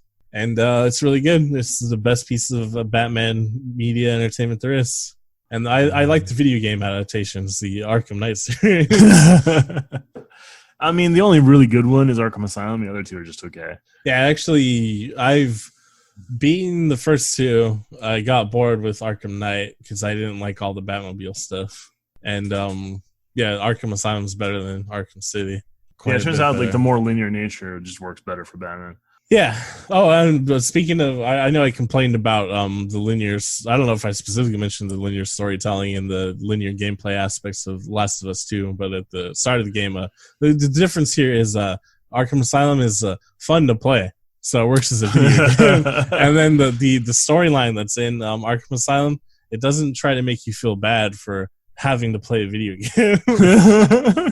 Well, I mean, it's not a great storyline, but it's good, right? It's just like a normal. It's like a long Batman animated series episode. Yeah, it's like a big Batman animated series episode that has like a lot of villains in it. I don't know. I was gonna say this at the end, but Mask of the Phantasm is the best Batman movie ever, right? Oh yeah, it is. Yeah, it is. Yeah. Batman Returns is honestly fucking up there. I recommend everyone go watch Batman Returns. It is like not super self-serious like the Nolan trilogy that everyone kind of like hella. I admittedly I was under like the spell of the Nolan trilogy when it came out. I was psyched to see The Dark Knight. And I mean, Dark Knight Rises serious, is not great, but The Dark Knight is good. It's really good. But like it was at the time, it was like exciting how serious the material is being taken. But now, like my relationship with Batman is so much different. Where I absolutely prefer just the dash of camp that's in the Burton stuff. And also, I mean, fucking, there's a shot in 1989 Batman where it's just Jack Nicholson with a hat on leaning against his car that looks fucking better than like every shot in the Nolan movies. The cinematography in 89 is really good. Definitely better than Begins and The Dark Knight Rises. Yeah. Yeah. No, not Mask of the Phantasm. Everybody agrees Mask of the Phantasm is the best thing ever Batman ever produced. Phantasm. The new Batman with the Robert Pattinson. No, I don't care. I mean, we'll see. I'm open to it. When I first started to watch 89 Batman this week, I was like, I wonder if this will already having done a bunch of research about Batman and it caused me to watch the animated series again. I was like, am I going to get excited for the new Batman? And then, no, I still don't give a fuck. I think I just rather watch the animated series and Batman Returns the rest of my life. Ooh, Michelle Pfeiffer. Ooh. I guess if I had to rank it, it would be Mask of the Phantasm, right? And then I haven't seen Returns in a while. So there'd probably be Batman 89 is equal to The Dark Knight, and then Begins is after that. But I'd have to watch Returns. And then like the Shoemaker ones are, I don't know. I have a soft nostalgia spot for Batman Forever. But right. I can absolutely admit it's like not good. Just because Jim Carrey's so crazy in it, and Tommy Lee Jones is like, you know what, I'm going to do it too. Well, and also like the costume design and the set design and stuff in it still is really cool, but that's just because it's like they're copying Tim Burton anyways, you know? And then they go off the rails and Batman and Robin. But apparently Joel Schumacher is great to work for. He seems like he would be. He's like a campy person in real life. It'd be fun to hang out with him. I mean, he made the Lost Boys, so I can't be too mad at him. Yeah. Oh, he died recently, so rest in peace, Joel Schumacher. Oh, yeah, rest in peace, Joel Schumacher. I was watching a video essay on YouTube that someone had done about like the queer coding in Lost Boys, and I was like, I get it. Made it another layer to the Lost Boys, which I guess I'll watch again tonight so I can see more queer stuff. I like the term queer coding. Yeah. It's from, I guess you're probably familiar with, you know, the Hayes Commission back in the early days of film? Yeah.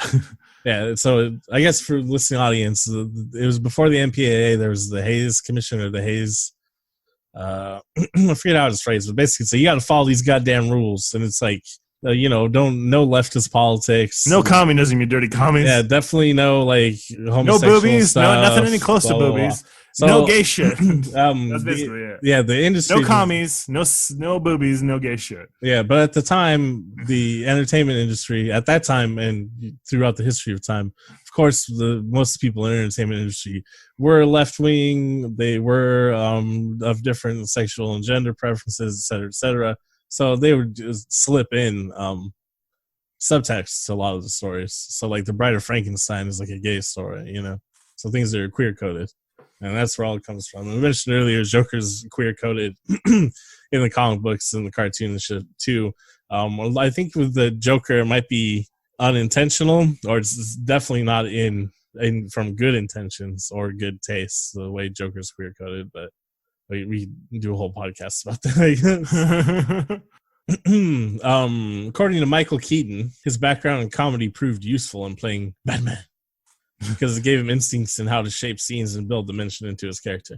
For example, come on, let's Michael Keaton's actually like hella cool as Bruce Wayne, and then aside from Batman not being able to turn his head, like he doesn't look that bad as Batman either. Yeah, 100%. The problem with this movie is Batman's costume design is fucking god awful. It's just so bland and like plasticine, and you can't turn his head. Man, they borrowed some from the Batman, the 60s Batman show, so like just take that costume a little bit and make it cooler. Yeah, I think that is the problem. Is they didn't need to go with like plastic armor exactly. Yeah. Like And the then- straight when he shows up the first time and he gets shot and falls down, it's kind of like I kind of laugh. Yeah, and then I guess that further lends credence to my theory that basically everyone's copying this period of Batman, though, because Batman wearing armor in this movie led to Batman wearing armor in the comics and every other fucking movie they make. Well, I mean, no, because then Dark Knight Returns, he's wearing armor. Remember? Well, he's wearing just like special kryptonite gloves and stuff. Oh, and a helmet. No, his chest armor. He has chest armor on. Remember, it's specifically under his symbol. That's like the whole impetus of. The Oh yeah, shit. you're right. Yeah, but I mean, Yeah, I know. I kind of what you mean. They kind of make Like- him more techie after this. yeah, where it's like, oh well, you know, he can't just be wearing tights, which and And they go back to it though. I mean, they've gone back to him just wearing tights, basically. which is good because I know obviously it is much more realistic for the character as a regular person to like be wearing like full scale body armor. But the silhouettes and the lines for Batman when he is just wearing ostensibly tights, I think it looks a lot cooler. I don't know how it would look in a movie exactly, but in the comic itself, I like the line work a lot more when he's in tights. Yeah, me too. I feel like you can kind of get away with some light armor, maybe. But what? I mean, you Have would they probably revealed the want to suit for wear a the helmet. Robert Pattinson shit. They did, I think. I haven't I haven't seen it yet. I know. I saw the Batmobile. Yeah, Looked kinda cool. I just like I'm still really into movies because movies are my favorite thing. I just like don't care about new movies anymore. I'm just gonna live in the past. I'm just gonna watch Casablanca. No, that's too old. I don't care about like that stuffy old 50s anti-communist shit. I only want to watch goddamn queer-coded 80s slasher movies. I watch Nightmare on Elm Street 2 nonstop. With regards to Michael Keaton in his comedic chops, the example given is in the scene where Vicky Vale and Bruce Wayne are having dinner. Keaton suggested that they be seated far apart at the very long table. And his line of dialogue, I don't think I've been in this room before. It was improvised. And another interesting example is he came up with the idea of Bruce hanging like a bat after sleeping with Vicky. He's quoted as saying, "It makes all the other stuff even weirder and darker because you're thinking, this guy's off." Which I think that's an interesting element that's brought into this movie. It's explored a little bit in some of the comics beforehand, and it's definitely gone further. It's like, well, Batman or Bruce Wayne is also kind of a crazy person too. Right. I mean, like, there's kind of. I don't His think they do. pathology is just not as dangerous. Yeah, that's kind of what it is, right? Well, I don't think that depending on, anybody's really explained it or really explored it well in comic books that I've seen necessarily. But Watchmen kind of does it by splitting it up a little bit. I mean, they're really just taking the Question in Blue Beetle, but on some respects, it's like the two halves of Batman. Yeah, Rorschach and Night Owl. Right, and like Yeah. they only work well. I think some people have explored Batman his pathology in interesting ways. It's just it always goes to the most extreme like fascist conclusion of Batman, Right, Which and, is like, definitely there, but that's not the entirety of Batman as a character. Right, like that, and I feel like that's become the joke of Batman. He's the fascist, but in some ways, Yeah. Batman like believes in like rehabilitation and like making a society better. You know what I mean? He's not executing people on the street. Like Joker is still alive after all this shit. Problem is though, is like at the root of the root of any vigilantism Right. is I am the arbiter of justice. It's, well, no, that only works on the streets, Batman. And Batman is the streets. That I mean is gang violence because you all kind of decided on the rules. You weren't consciously deciding on the rules, but everyone kind of knows. It's like an implicit contract. That's the only time that it works. There's a lot more pressure from society for Batman to do good than the police. Shockingly. Yeah, I guess not society, but I mean the government of a city they're much more upset with Batman than they are with. It's strange. I've been going back and listening to Stephen Fry read Sherlock Holmes while I'm doing my at-home work. Yeah. And it's funny to me just how much Sherlock Holmes is like, the police are useless idiots. It's because they are. That's the thing is, with regards to abolishing the police and stuff, a detective can still be a job. Like we might still need detectives in a regular society, but the thing is, most cops aren't detectives, and the detectives that we do have in the police force, they're not fucking good at their job. Well, no. If you look at the closure rates, they've actually gone down since this, What, the 80s? Are you saying that we might have another rise in serial killings? Or are you saying we're actually having serial killings take place all the time now? They're just not being handled at all. I don't even know if it's serial killings necessarily. I just don't know that they're investigating shit. You know, it's hard to tell. Well, that's the thing is because they're not doing any real police work. That's the thing is you can always like kind of like upset people with regards to being killed is if you're killed by someone who doesn't know you and there's not a clear motive, they're gonna get away with it. Yeah. Oh well, 100%. Yeah. The police are kind of good at solving crimes when the person involved is someone you know. When it's someone that you don't know, you better hope they like fucking ejaculate on the scene and they're in a database somewhere. No, they have to wait around at the crime scene and like admit on tape that they did it. Well, did you hear the fucking Golden State Killer? You hear that shit that they've like they may have broken the evidence chain? Yeah. Fucking idiots. Yeah. They're useless. We don't need them. Let's abolish the police. We don't need them. They don't do shit. They make shit worse. Get rid of them. We're out here just fucking killing innocent people out on the streets, killing our people. We can do it ourselves. Use that in Minneapolis. We can do it ourselves. We need a Batman on the streets. No, we don't need a Batman, but so in Minneapolis, those two girls disappeared. They found out that they were at this random house that's somehow associated with the person who's been who's had previous crimes involving sexual assault, right? The community lets the police know. The police just kind of meander around, don't do anything, don't go in, blah, blah, blah. The community somehow figure out what's going on and follow like a bread trail from that house to other houses in the area that are all involved in like this sex trafficking train. There's all the community figuring out. They call the cops. They're trying to get the cops to do something. The cops don't do anything. So members of the community go in and rescue the girls and two other kids that were being held there and burn the shit down. We can do it. We don't need the cops. The cops don't want to do it. The cops are probably involved in the sex trafficking. We can do it. The community can do it. That's some Batman shit, though. That's vigilante justice. No, it's mob justice. That's the same shit. If everyone agrees on it collectively, everyone. That's not always a good idea, though. You know what I mean? Like sometimes mobs get shit, man. That's a lot of black people are hung by mobs. Yeah, that's true. Yeah, I mean, like, oof. Maybe we gotta be careful about this mob shit. Nah, when it comes down to it, community society working together, community can handle their own shit. Don't need cops. We don't need outside arbiters of justice, or not even justice. Outside arbiters, sometimes straight up violence. Again, like I don't know. I think back to like. I mean, it's obviously not as huge a problem as it used to be, but there's still black people getting hung. What is it, up to 4 now or 5? Yeah, and like the cops say they're all suicides, so cops don't get right. So fuck the cops. But like, there's all these communities in the South that were hanging black people. And are you saying you trust them to police themselves? You know what I mean? I don't believe necessarily all these communities are great at policing themselves. No, the larger community as a whole will abolish those people too. Yeah. Some people are going up against the wall. That's all there is to it. And I guess we'll get back to the movie. I think it's fitting that as much as like I've talked shit about comic book movies and comic books and blah blah blah, this is absolutely going to be the longest episode of the podcast ever. I know, fucking crazy. We're already at almost 2 hours. This is your fault. Michael Keaton, I think he is good. I was prepared to dance with the devil at midnight. All right, so I went on a roller coaster with that line.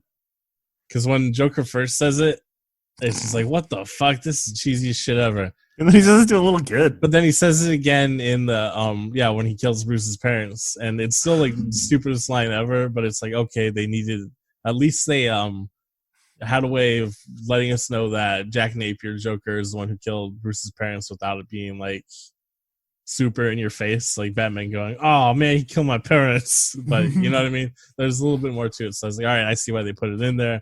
Connects things a little bit. And then finally when Batman shows up at the end of the cathedral and he's like, excuse me, sir, have you ever danced with the devil at midnight to the Joker? It was the funniest shit ever. And I was like, I love it. It's the rule of threes, Kyle. Yeah, no, I was like, yeah, this movie's great. Yeah, Tim Burton knows what he's doing. Except for in that case, it would be Sam Hamm knows what he's doing. Because that's the man who wrote the screenplay. Sam Hamm. Sam Hamm doesn't know what he's doing because I that's the one of the things I hate about the script is that it's the Joker that killed Batman's parents. I think I get why they did it for a movie. Yeah, I get why they did it for a movie, but I don't know. As far as like thematically for Batman, it doesn't make any sense.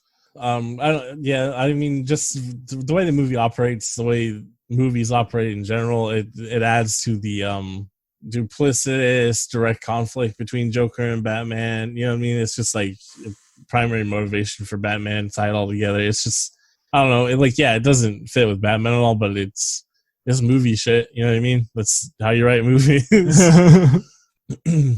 So Michael Keaton's good Bruce Wayne, a pretty good Batman. He can't turn his head though.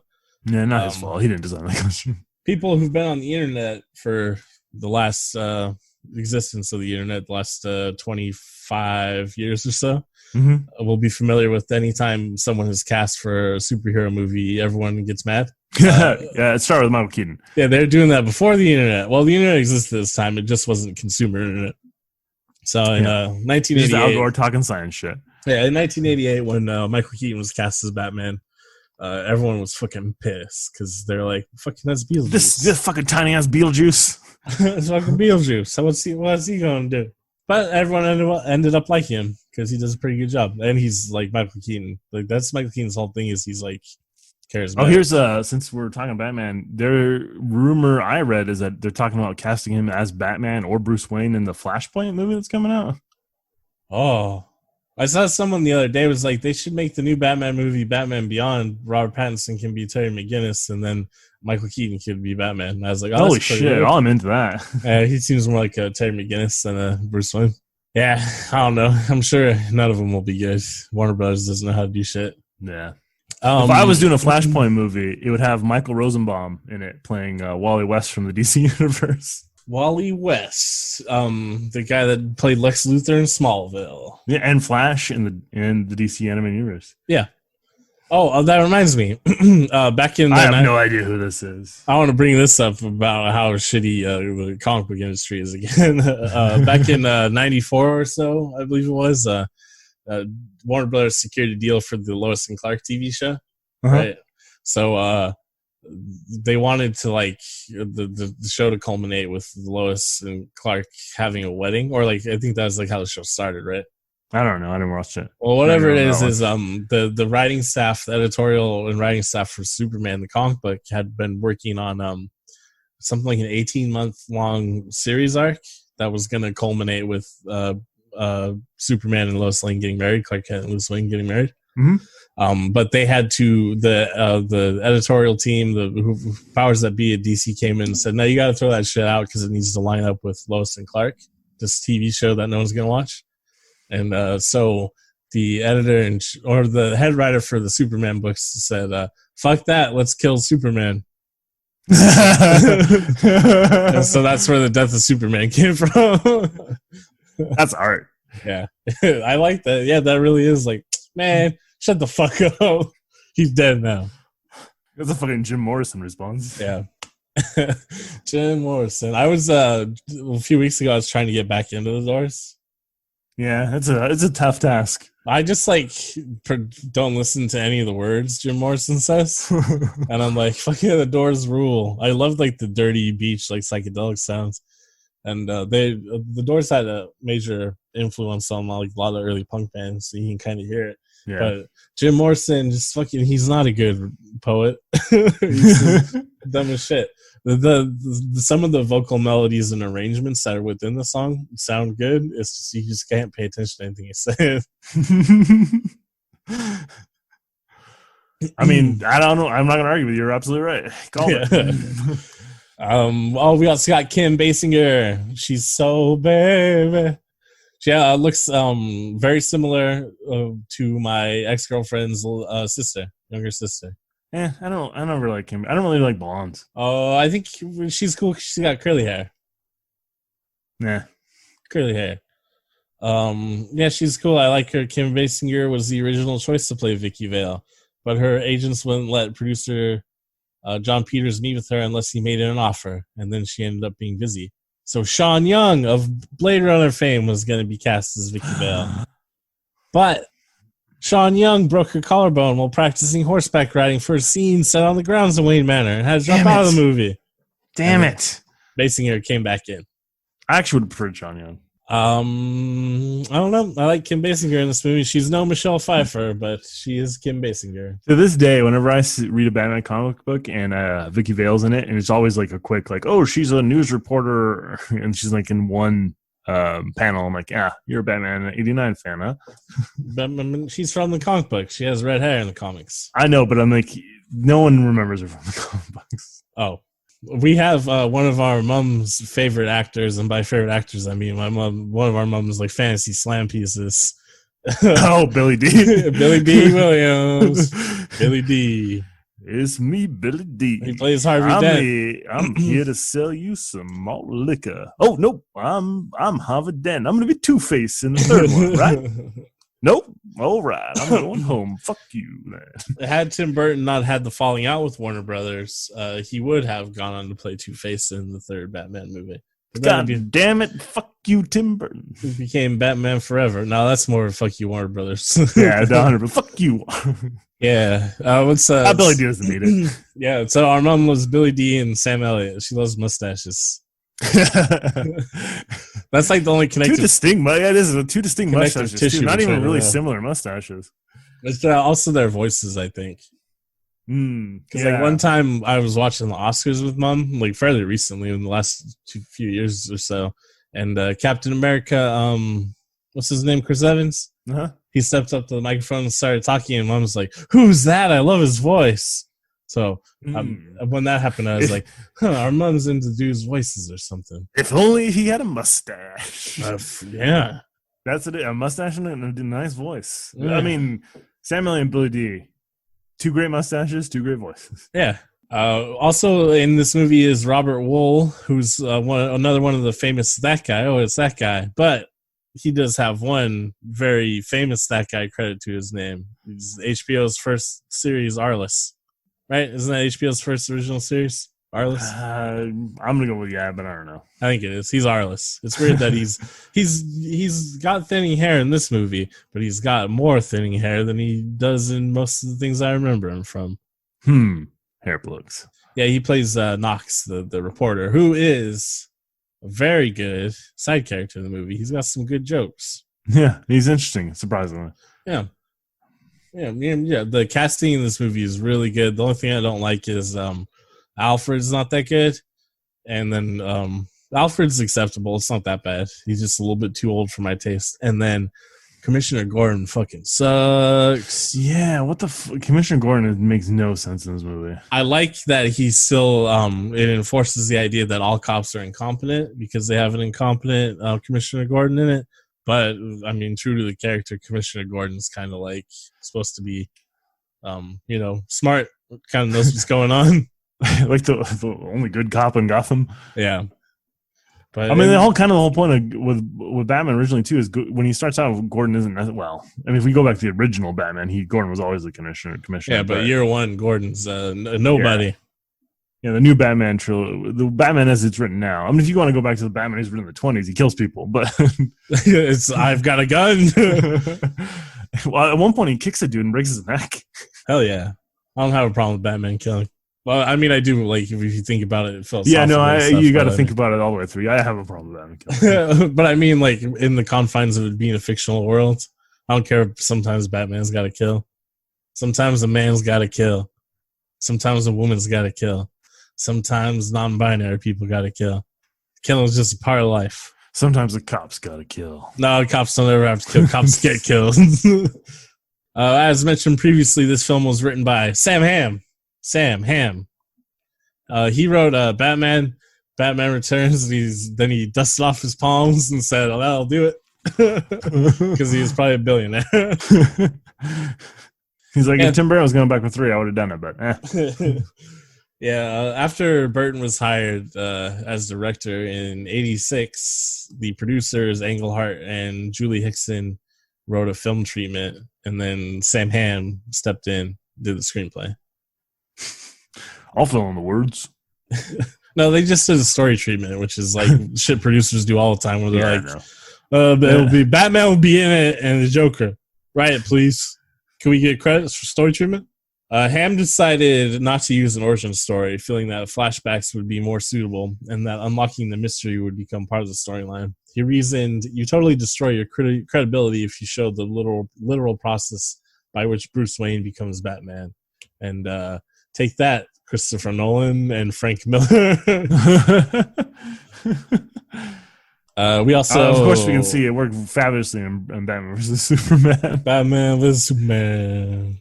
I mean, that's all about how you present it. Yeah, if it's written well, it's written well. That's kind of all there is to it. Of course, Danny Elfman is doing the soundtrack. At this point, Danny Elfman's basically just the guitarist in Oingo Boingo. Well, he'll go on to write some of the most famous cinematic scores of all time. So. Yeah, and the Simpsons theme song. Yeah. So he had, at this point, done the score for Pee-wee's Big Adventure and Beetlejuice. Obviously, those are Danny Elfman joints. And then he's going to go on to do a bunch of Tim Burton stuff after this. But this is like a big step up. And it speaks to the power or like the faith or just the general, I'll say the power and creative intensity of Tim Burton, where he's like, fuck you, Warner Brothers. I'm bringing on my friend who plays guitar and makes goofy music. For inspiration, though, Elfman was given The Dark Knight Returns. And Elfman was worried at the time as he had never worked on a production this large in budget and scale. But then I believe the Batman score is considered like one of the greatest scores of all time, isn't it? Oh, absolutely. And then, like the Batman animated series, they hire his assistant producer to do the score? Yep. The theme song is the Batman theme. It's the Batman theme. But then the music in the series is his assistant basically expanding upon what he did for the movie. I don't want to say copying Danny Elfman because that's not what she's doing at all. I can't remember what her name is, but she's just, like working within the confines of like the themes he established and creating more music. It's much different than just doing like an impersonation of Danny Elfman. And we got to also, of course, talk about cinematographer here, Robert Pratt. He did the cinematography for Brazil, and he will later go on to do 12 Monkeys. So he likes Terry Gilliam. Oh, does he still like Terry Gilliam? I don't know. I just don't know. Like I said, there's shots in this movie where it's Christopher Nolan. What is you doing? What are you doing, Christopher Nolan? Why is everything got to be gray? I'm gonna make Tenet. Hold on, it's gonna be the first movie in theaters. I doubt that. It's actually going to be in the history books. It's going to be, what was the last movie in theaters? And it'll be The Hunt, that one movie that just came out before the everyone quarantines. You gotta be a fucking idiot to go back to the movies. Well, there's tons of idiots in the United States though. So they're gonna do it. They're gonna try. School released their back to school plan. Yeah. What is it? Basically you go back to school.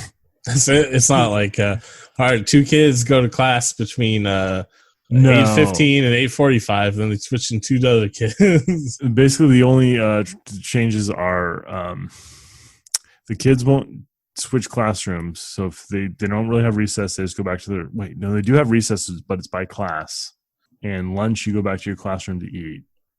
Oh, so their thinking is like, well, I mean, maybe we'll just lose one entire class of kids. Yeah, I guess. And like no one has to wear masks are not required. Yeah, I can really. I think things are really going to work out for the United States in the next few months. Mm-hmm. Things are looking good. I'm excited about it. Not worried at all. I don't see any problem. Death cult. Obviously, the film takes place early in Batman's war on crime, and it's the first time he meets the Joker, baby. The Joker, of course, is Batman's first villain in the comic books. In the movies, I guess technically he's his first villain, but first we see Batman. Is he technically the first villain in the comic books? I mean, I guess he's the first super villain. Although it's like the Mad Monk. The Joker shows up in like the 2nd issue, doesn't he? I think he's like 5, but I think there's like the Mad Monk and shit before that. Characters that no one remembers. Yeah, it shoots them all with a gun. Blammo!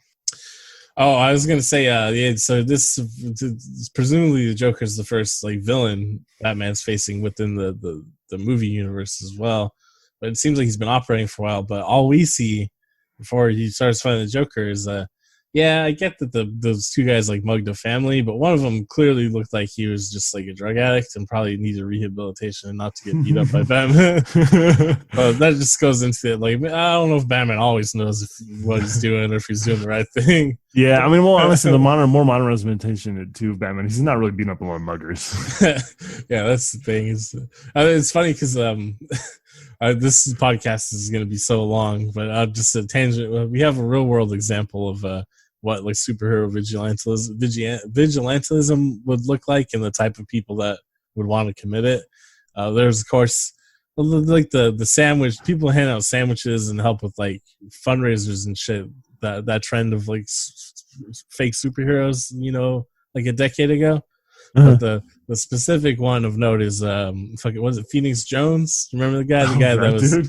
He was known for beating up drunks and arresting or giving drug addicts to the police and just causing nothing but trouble.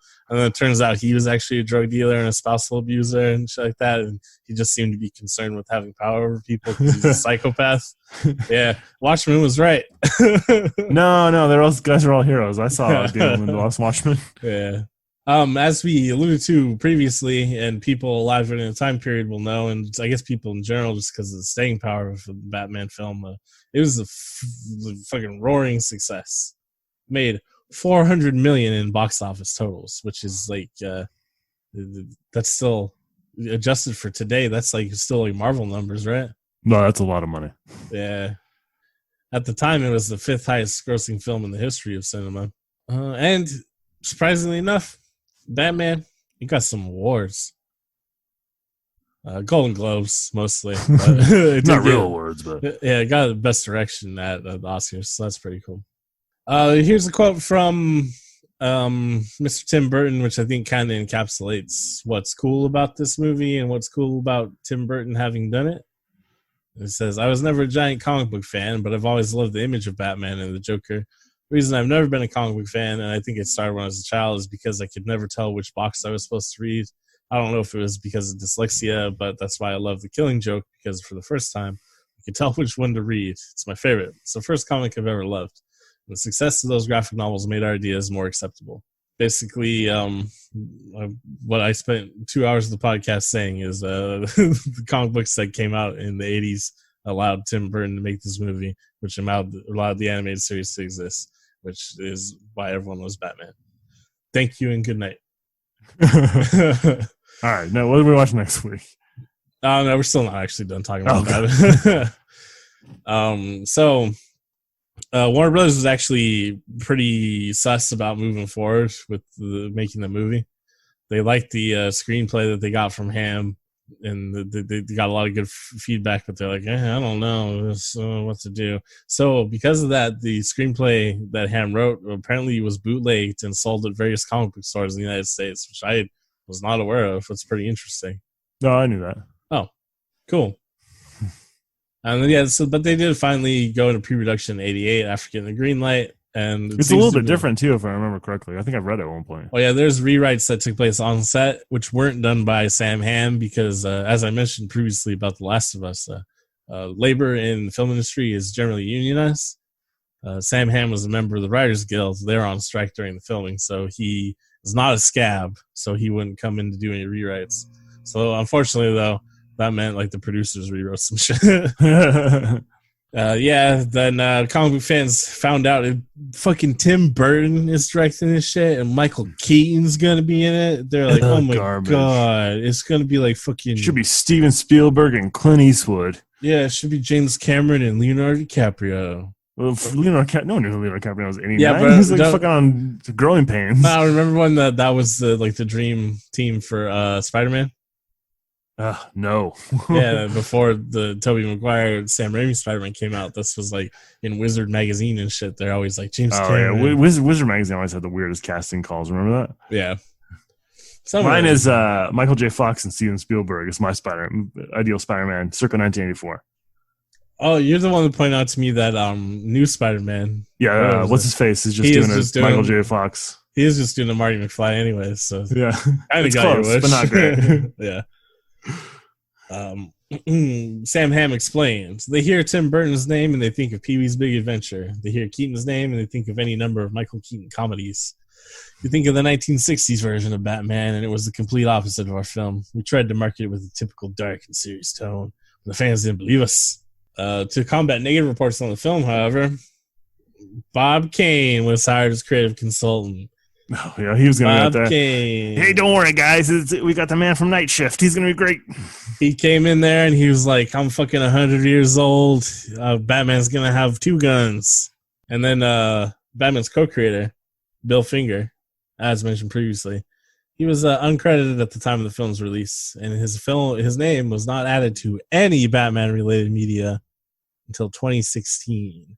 So I guess you can thank Batman and Superman for that, because that's the first time he's credited.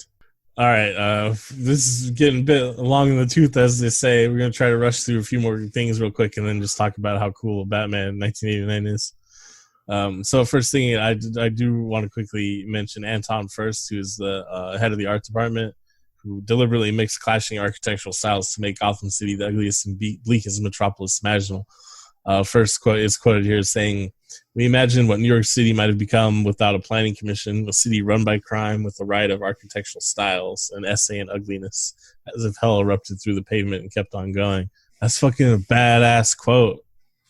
They did realize that vision in the film, I feel like, but obviously he's just talking about set design in a movie, but that's got a lot of real poetry to it. So. Yeah, that was chills on my spine.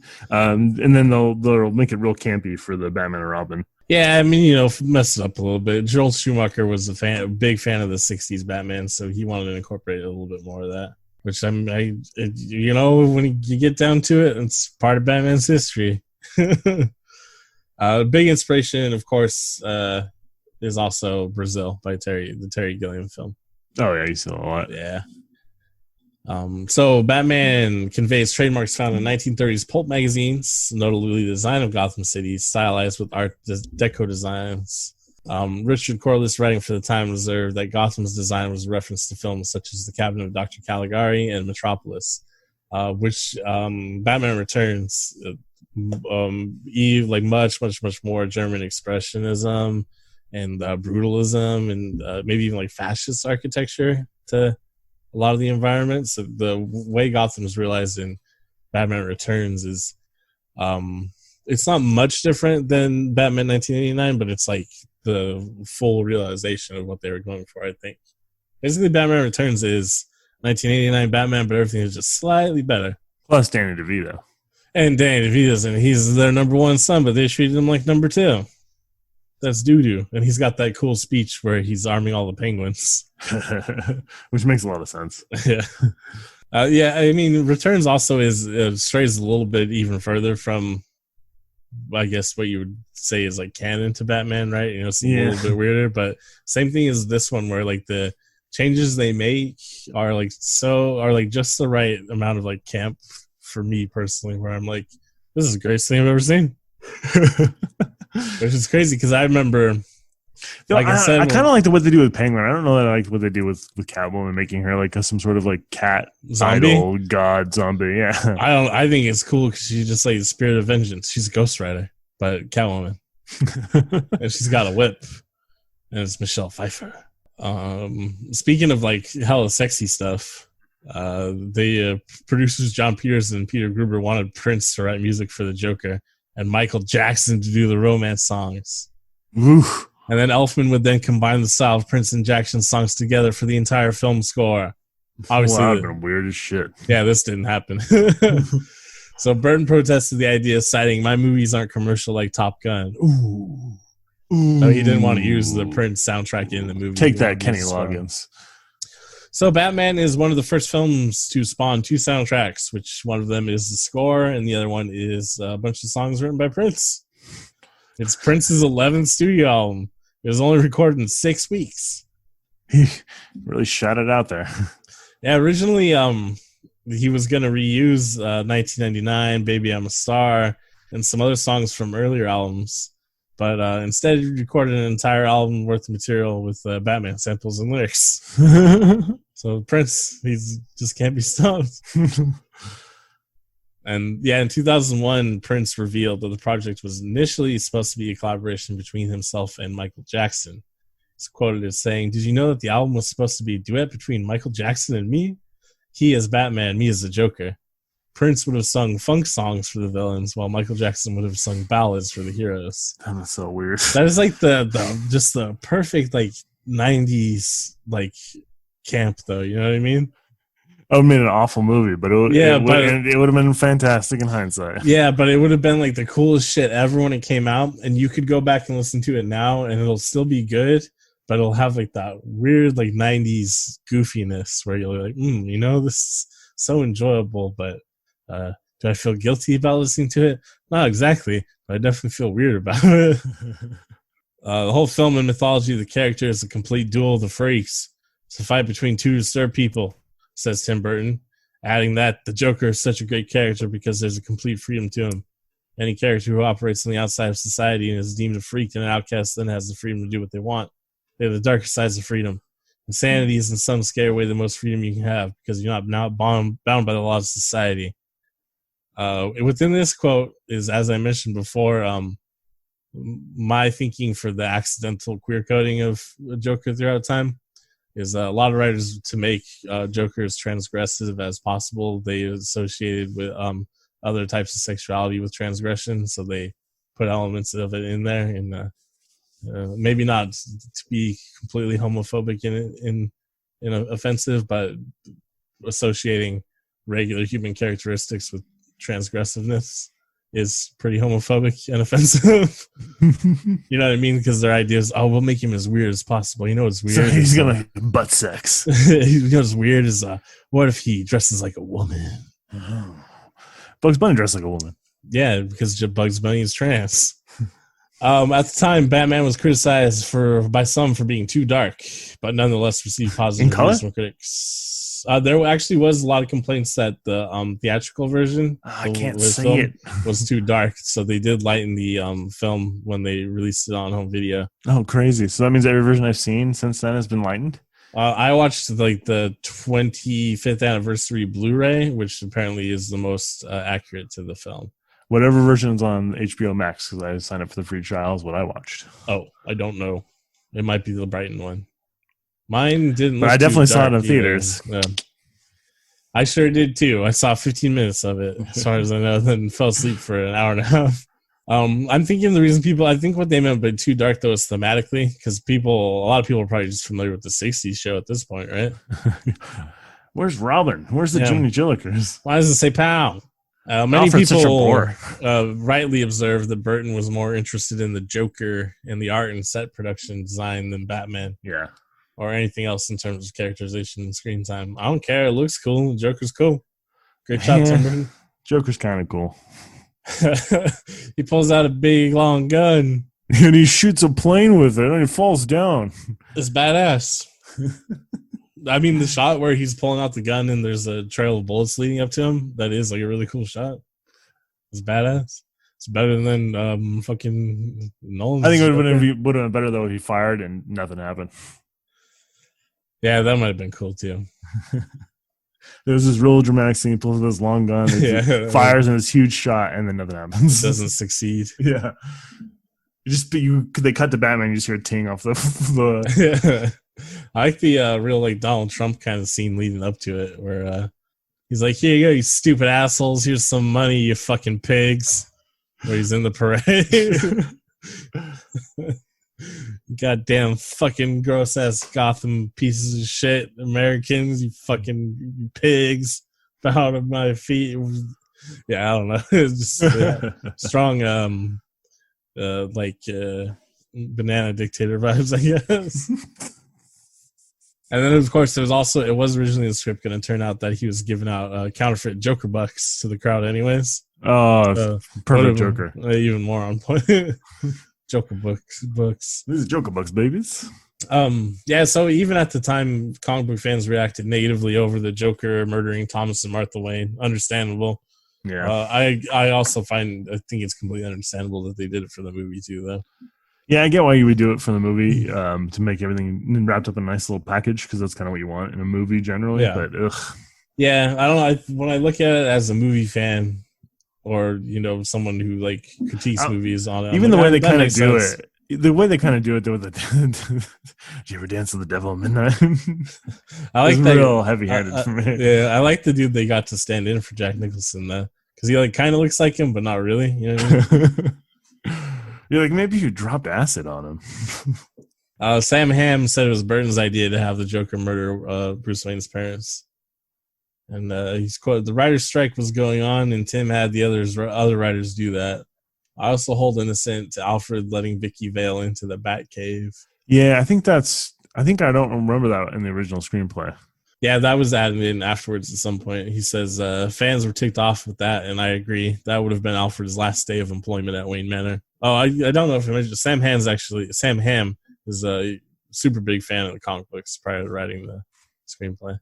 Yeah, it does seem weird that Alfred's like, "Hey, this girl you just met is inside the Batcave, dude." He's just like desperate to get Bruce Wayne laid. Well, I mean, I think he's desperate to get Bruce Wayne to stop being Batman. But Right. Yeah. The songs written by Prince were criticized for being too out of place. They only show up in that one scene in the art gallery, right? Yeah, no, I think there's one other spot. The art gallery scene's fine, but I think there's one other spot where I'm like, "What the fuck is this doing here?" For me, it's like the art gallery scene isn't that great in general. Yeah. So it being in the movie, it's kind of like, what's he doing here? Yeah. For me, it's like I'd rather just not have that scene in the movie. Changing the music in that scene isn't going to affect anything. While Burton said he had no problem with the Prince songs, he was less than enthusiastic with their use in the film. He basically just didn't want to use them in the movie, but he was like, "Whatever, Prince, write some songs, fuck it." We'll put them in the credits. See you later. Yeah, and then Tim Burton himself, regarding 1989 Batman, says, "I liked parts of it, but the whole movie is mainly boring to me. It's okay, but it was more of a cultural phenomenon than a great movie." He has much nicer things to say about Batman Returns, though. So, well, Tim Burton, he's a complex human being, like most human beings, I guess. Not cops, though. No complexity there. Maybe one or two of them are complex, but yeah. I mean, Commissioner Gordon. That's because a regular human wrote him, though. Harvey Bullock. Harvey Bullock. Roger Ebert was very impressed with the production design, but claimed Batman is a triumph of design over story, style over substance. A great-looking movie with a plot you can't care much about. He also called the film a depressing experience. So the first part of his criticism, where it's like, yeah, design over story, it's true. It is just kind of like a cool-ass movie to watch. But I mean, that's most comic books, right? Mm-hmm. And then I don't think there's anything depressing about Batman. It's just dark. It's like you're just like, man, I go outside at night, but it's too depressing. It's white out there. Yeah. I'm trying to think. I guess I don't know. Maybe it's a little depressing. Depression. I know. To me, it's not. It's just like, man, we're having a good time. Batman's out there punching fools, barely turning his neck. Yeah, a lot of it is comedic. I mean, on purpose too. Like, my favorite comedy segment is Joker plays his commercial where he's tampered with all the cosmetics, and then the newscaster dies, and then we have the spinning headline talking about panic over cosmetics, and we cut back to the newscasters, and they all look like death warmed over because they don't have makeup caked on and their hair's not done and shit. That's good shit. That's some good jokes. So I'm a big fan of this film. I wasn't expecting to be, because I hadn't watched it since I was relatively young. Obviously that first theater experience, that's not what I'm talking about. I saw it again when I was I haven't watched it since I was 3. I fell asleep. But like I said, I was kind of under the thrall of the Nolan trilogy at one point, and I was into the seriousness of how they're interpreting Batman. But I don't like my tastes overall haven't changed since then exactly. It's just that the things that I like about Batman have maybe changed, or maybe just like the novelty of it being a self-series Batman movie wore off. Because now I'm going back to the Burton movies. I'm like, nah, these are better. I'll have to watch Returns again. I don't know. I still feel like I have a hard time deciding whether I like the Begins or the Dark Knight. The Rises is not great. The problem with Batman, what's it called? Dark Knight Rises? Yeah. The problem with that one is why is the daytime so often? There shouldn't be so much daytime in a Batman movie. It's Gotham's very high. Has a very high northerly position, right? And it's just summertime. Batman's like, I'm not of the night anymore. I'm whenever convenient for shooting schedule. I'm of the day. I'm day man. Wait, is that taken? Damn it. No, I could definitely absolutely understand why anyone would like the Nolan trilogy more than the Burton films still. It's just what I like in movies and what I like about comic books, the Tim Burton one's more closely aligned with my tastes. I don't think they're actually... this is one of the cases where I can't say definitively one is better than the other. This is one of the very rare cases where art is subjective, in my opinion. It's kind of how I feel about it. Like, there's parts about both I like, and then parts about both I don't. Like, neither one does real action well, if I'm being honest. Oh yeah, the Batman Superman Batman action scenes are probably the best Batman action on film. It's just unfortunate that everything else about the movie is terrible. But having the conflict will rage on probably until the end of days. Which is better, the Burton Batmans or the Nolan Batmans? It's gonna be like when it comes out. I'm like, who's the dude that's striking the Pattinson Batmans? I don't even know that because I care so little. We're gonna go with Chip Daniels. Chip Daniels are the best Batman movies ever made. Best Batman. Well, the fact of the matter is, the actual best Batman media of all time is absolutely, definitively, no contest, Batman the Animated Series. Yes, right. Massive Phantasm. Due to the success of 1989's Batman by Tim Burton, prompted by Warner Brothers Animation, they created the acclaimed Batman the Animated Series. As a result, beginning the long-running DC animated universe, it helped establish the modern-day superhero film genre. Series co-creator Bruce Timm stated the television show's Art Deco design was inspired from the film. Tim commented, "Our show would never have gotten made if it hadn't been for that first Batman movie." So, final nail in the coffin of what I started talking about in this podcast 2.5 hours ago. What you love about Batman is from this small period of Batman content, and it's basically, I don't know, Killing Joke, 1989 Batman animated series. Dark Knight Returns. Yeah. Year one, Long Halloween. Basically, the period of like 1986 to whenever Batman Returns comes out. Well, no, when the animated series ends in 96. There you go. That's it. Boom. This will be a long episode. I didn't think I was that interested in comic book history or the philosophy of comic books and blah, blah, blah, that sort of thing. I really thought we were going to do a Batman episode where I just kind of made fun of Tim Burton's Batman.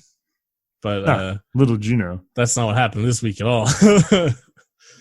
It's because, like I said, it's the mortality's getting to me because I know my days are numbered from coronavirus. No one come to Arizona. But I think next week's episode will be a little bit more fun and breezier. Definitely going to be drinking because it's probably going to be recorded on 4th of July and it'll be my birthday episode. Because of my birthday episode, we're going to be watching a 90s movie rather than an 80s movie. And it is an Italian zombie movie, though. But it's not the type of Italian zombie movie you're thinking of quite exactly. It's a little even weirder than that. It's called The Cemetery Man, or the original title in Italian is Della Morte Della More.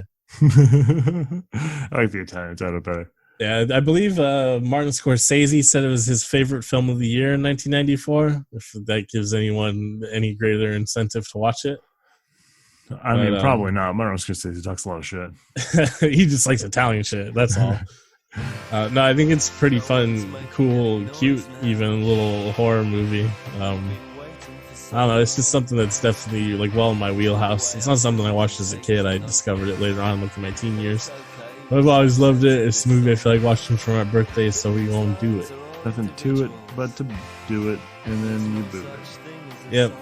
And you scoot it. Yeah, this is a good week for, no, this is a terrible week for me, actually. This is another one of those weeks where I feel like I'm got barely anything keeping me going. I got like nothing to hold on to. But I did come to terms with comic books. And That's the important thing. And it turns out Tim Burton's Batman movies are cool as shit. I don't know if we'll watch Batman Returns for the podcast ever. I mean, maybe in a few years when we get around to it. But I do recommend everyone watch Batman and Batman Returns. They're fucking really good movies. Non-ironically. No. You gotta watch them with a sneer on your face. Yeah, you can watch the Nolan trilogy or some shit if you want to too. But I mean, just watch the animated series if you want more of the sweet Batman action.